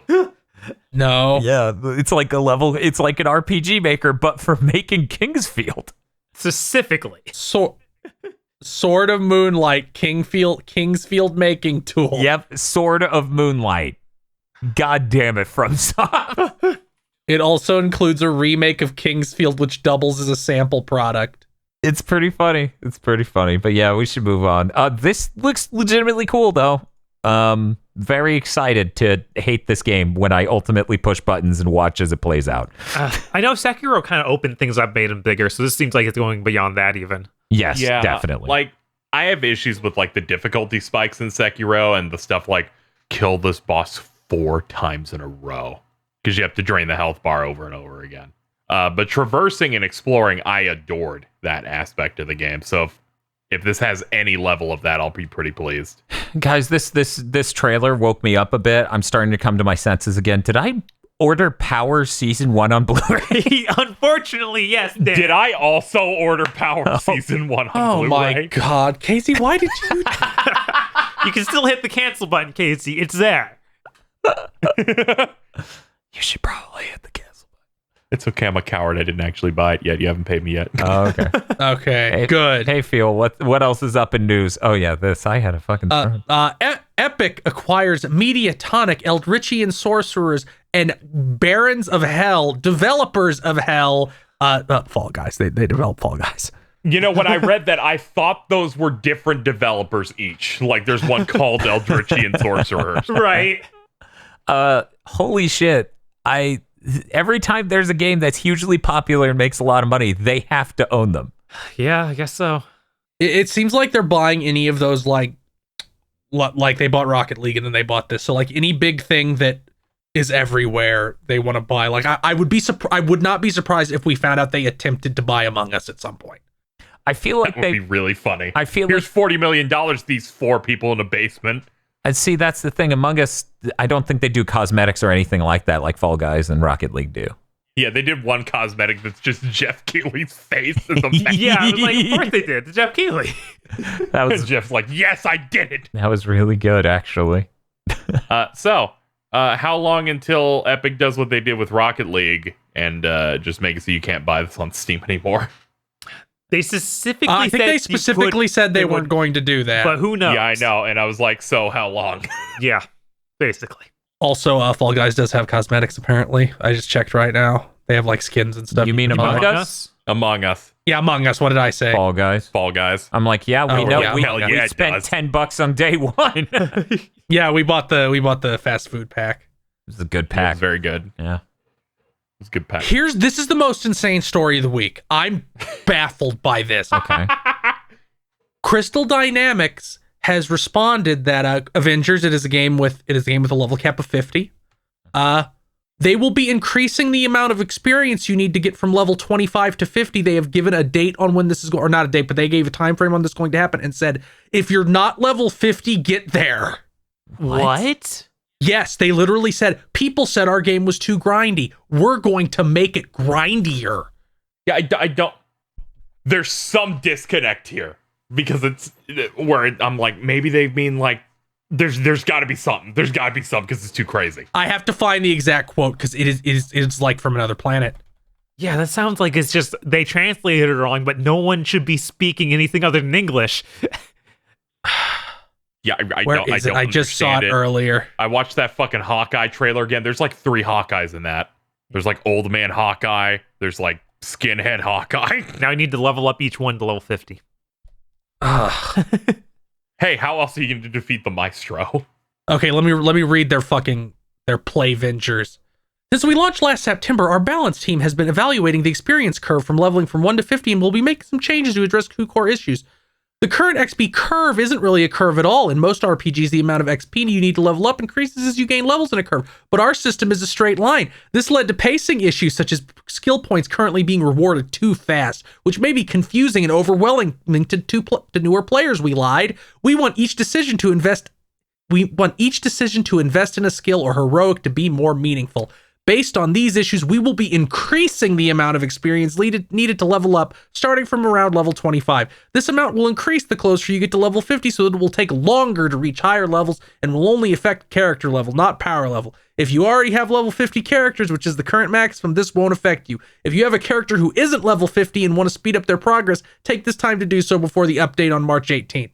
Are you telling me I only have 14 days to try Marvel's Avengers?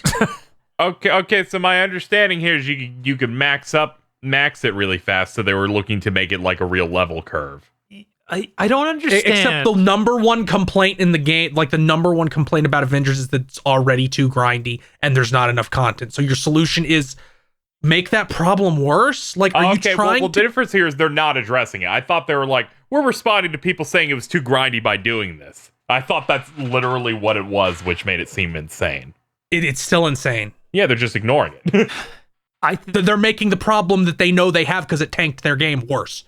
I don't even know if that's what tanked their game. I think there's many other issues that are beyond that. This says to me that in around summer they're going to say this is a free to play game, and they're going to implement a store with experience boosters. Fuck. I think it's crazy how much there is a disconnect between people who make RPGs and people who might have played them at some point. How do you make an RPG where the experience points needed to level up isn't ramping up? I don't understand. That's how did we get here? Like, are you that brain dead? Like, I don't get it. It's the most basic function. How did you get to a situation where it's just like what does that mean? You do a high level thing, and since it's flat, you gain 40 levels. Yeah, what sort of game Eternal Ring would do that? Yeah. The Eternal Ring of 2020. I'm just kidding. Eternal Ring did raise the number. It just didn't raise it by nearly enough. And also, experience points didn't transfer over to the next level, which was insane. Which was also insane. Yeah, it was like, okay, this level's 5,900 points. Oh, you got that? This level's 6,200 points. And we're like, 300. You thought 300 was different enough? Yes. This is especially insane because you have to level up each character separately. Do you? Yes. Yeah, that's how that works. Yeah. Wow.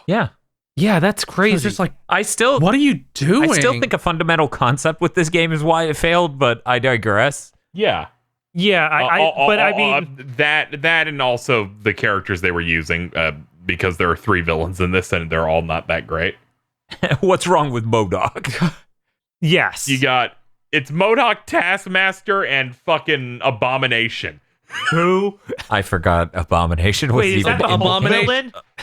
Yes, he's like the lame knockoff of the Hall. Oh, which you beat up Abomination in like the first 3 hours of that game. I only remember Abomination because he was in the Edward Norton Hulk movie, right? And like the mad scientist villain looks at the character who turns into Abomination, is like, I could give you the edge to fight the Hulk, but you might become an abomination. Dude, they're bringing that dude back. It's apparently going to be in the fucking She-Hulk show. Okay. But that was a really bad roster of villains. But yeah, I think there are a lot of reasons it failed, but definitely a reason that's making people who are currently trying to play it angry is the level curve being bad. So I don't understand why they would upset their current customers, which are already dwindling. Yeah, it sucks because there's chunks of this game that are really good. I really enjoy it, but there are other parts that are just paper thin. I don't get it. It feels like a game where they made something for no one. Like I like Marvel characters and want like a cool Spider-Man-esque thing for the Avengers. Well, it's not like that. It's like Destiny. Well, I like Destiny. Well, we didn't really make very much content. It takes a long time for stuff to come out, and we're fucking up the experience curve even more. Oh, well, I just like Marvel stuff and have no standards. Here's MODOK and Taskmaster and Abomination. Well, the thing is, they're doing all of those. It's like I want a story thing like Spider-Man. They made that's a specific campaign you play outside of it with cinematic levels. I played a bunch of it, like the intro and switching between different characters, playing out that story. And then there's a Destiny mode and you do those missions. And then they actually straight up say, don't do any of this shit till you beat the game. Don't. So they're trying to do both. They're just failing to do them because they're trying to do all of them. Yeah, it's a lot. It's got some Anthem energy. Yes. When you do some of that story stuff, it's like, man, if you just did this game would be pretty good. Okay. What we learned on this episode of Big Think Dimension, if you're making anything even remotely similar to a service game, don't have it start with an A. Yeah. Someone's gonna be like, Phil, it's Marvel's The Avengers. Outriders doesn't start with an A. I'm very. I think Outriders is in a little bit bigger place than the other 3 things we discussed. Bob's like, I think Outriders doesn't start with an A, and then he looks at his box copy of the game he has. All of a sudden, it says Ass Riders. When they relaunch Crucible, it will have a new name that starts with an A.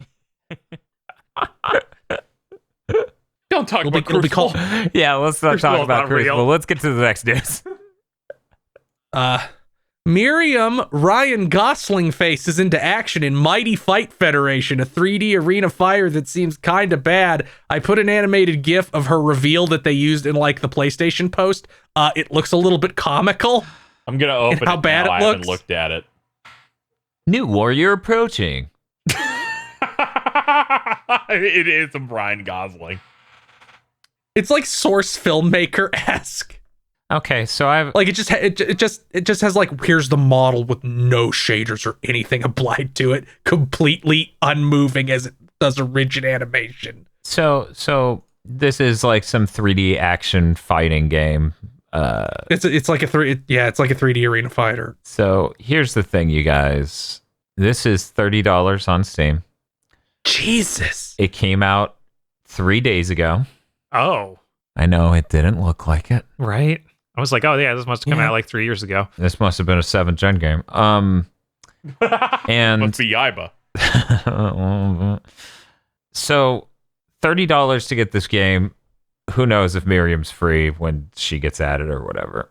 Probably DLC. It also has Kunio-kun and Riki, and it's got Ukulele, Toe Jam and Earl, and the worst cast of original characters I have ever seen in my entire life. It's bad.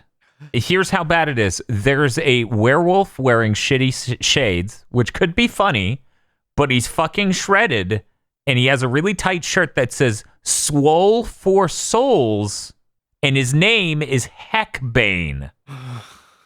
Is that a YouTuber? There is a character who has, there's a girl who has purple hair, a halo, and angel wings. No, she has demon wings. She has demon wings in a halo. Her name is Originelle. Yeah.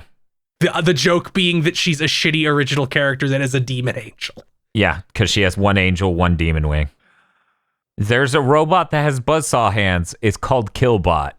There's a skeleton with a guitar, and his name is Toonstone. So yeah, I was gonna buy the limited run games $60 edition of Curse of the Moon 2, a game I don't like because I'm soul bound to Bloodstain. Which one hurts me more? Which one is a better idea? Buying this for $30 because Miriam's going to be in it, or buying that for $60, a physical copy of the game that I don't even buying Mighty Fight Federation. Buying Mighty Fight Federation because one, it's $30 cheaper. Two, you'll get any sort of like academic anything. That's true. Experiencing this game. I'm seeing Billy Strike Fist. This is like the worst imaginable. It's the worst. Like it's like if Cliffy B came out of retirement to design characters for a game. I have issues with Curse of the Moon 2. I would be actively embarrassed if I owned this game. See, here's the thing. Curse of the Moon 2 comes with the CD of the soundtrack, and I'm like, I can't own that. That's ridiculous. But yeah, I don't. These are some of the roughest animations I've seen in a game anytime recently. I have some weird curiosity as how Toe Jam and Earl play in a fighting game. I'm messed up. Yeah, I don't know. This is a real shame. Yeah. I would hope it'd be better, especially if Miriam featuring a killer soundtrack featuring music by T. Lopes, James Landino, who did the soundtrack for Ruby, Vince DiCola, who did music for Transformers and Rocky IV, and Manami Matsume, who did Mega Man and Shovel Knight music. That's kind of nuts that they got T. Lopes and Manami Matsume, considering the rest of this game looks so bad. What other games has Komi Game made? Is this it? Oh no, they did Fossil Hunters.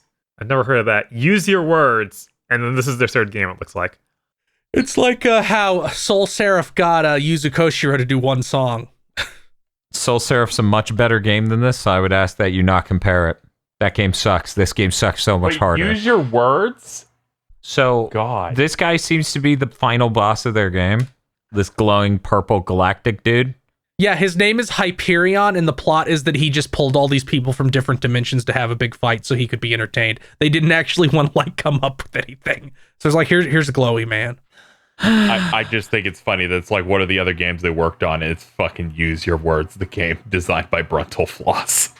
Oh, I don't even, did they design it? Because it has a different developer on Steam. Huh. That's what their webpage said that they'd made. Yeah, but maybe they did like some Yeah, tiny maybe they did a port like, for work Switch on or it. something. Oh, okay, maybe they did a port because I was like, I think that was his thing. And I laugh because it's like the publisher of Use Your Words is a YouTube network. ouch. Publisher Screenwave Media. But yeah, I think feels right. The academic value of looking into this on content so no one else has to. Yeah. No one Giving will, games no one a will chance, ever Mighty care. Fight Federation. I'll wait till Miriam's in it. I'm not doing it a second sooner And that's fair. because I'm not doing this twice. No. There's no way. Jesus Christ. Well, that's all the news for this week. Ugh. There's a reason we will not be doing Artifact next week for giving games a chance. You'll be watching episodes of Powers. For giving games a chance. Ugh. Next week. Giving Powers a chance. Next week we're doing Maximo for giving games a chance because that Ghosts and Goblins game came out and that was supposed to be this week, but then we pushed it back for Anthem. So Maximo, for people who don't know, is the Ghosts and Goblins spiritual successor for the PS2 made by a Western studio with Capcom.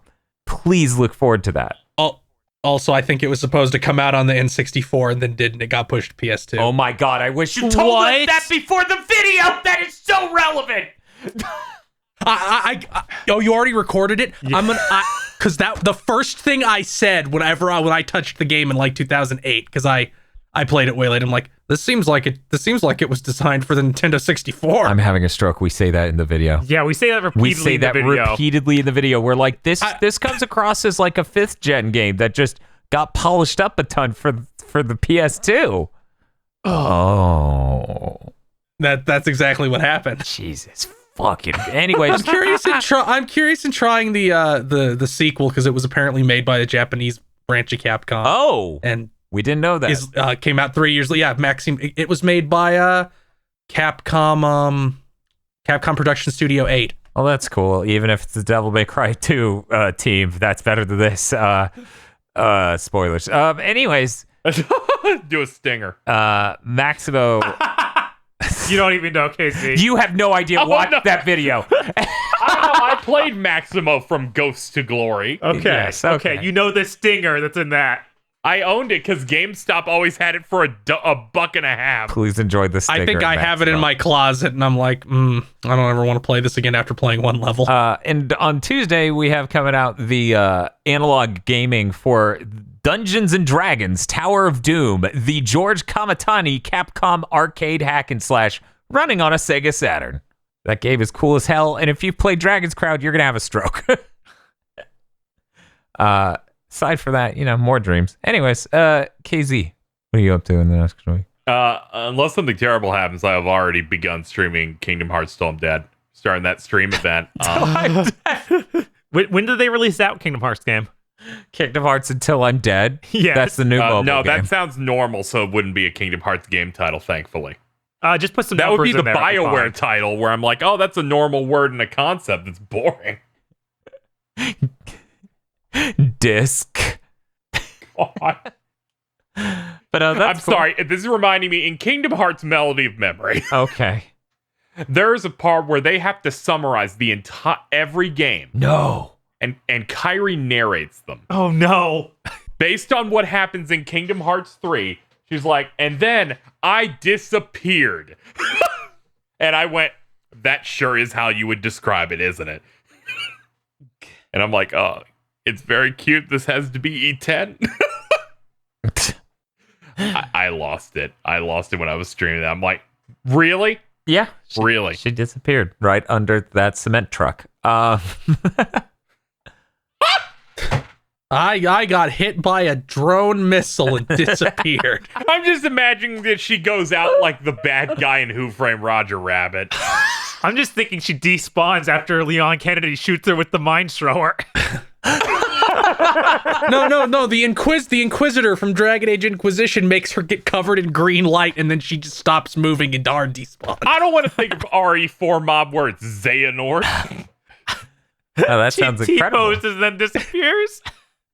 Xehanort is 3 feet tall, like the little guy. No, that would have to be young Xehanort, and then normal Xehanort is Sadler. Oh my. Ooh. Oh, we forgot to talk about the Adler skin that's Mountain Dew. We'll say that after Phil tells us what's coming up in the next week for him. I'll probably finish Jade Empire, if not by the time you hear this, the day you hear this. And then I don't know. I'll have to think about it. There's multiple things I could do. Gentlemen, I need to go to a gas station. You do? And get Mountain Dew game fuel so I could get this skin for Adler. Oh my fucking god. Is that the fucking shards from fucking Mountain Dew? It looks so fucking ridiculous. He's also wielding like a pink gun. Oh wait, no fucking way. 1 second. I saw a normal ad for this. I did not see an ad where they have Adler trinket. Gamer! Nobody told me Adler was a gamer. They really just need to turn Adler into like the only recurring character Call of Duty has, no matter when it's set. Yes. Like if they make another sci-fi one, you have Space Adler. And he just gets like the tiniest gray streak. That's it. One extra No, they star. they never address it. Adler is just always there. That'd be so good. Fuck Hey, yeah. Stan Lee. He's the Call of Duty version of Biggs and Wedge, but it's just Adler. It really warms my heart to see a nice, like, young couple like you two, but we've got a job to do. Thank you for listening to this episode of The Big Think Dimension. If you would like to support the GB Podcast Network, head on over to patreon.com/GB Podcast, so that way you can get exclusive behind the scenes on stuff, other content. There's a lot of content. It's basically non-ending avalanche of content. So head on over there, become a $5 backer or a Podlord today.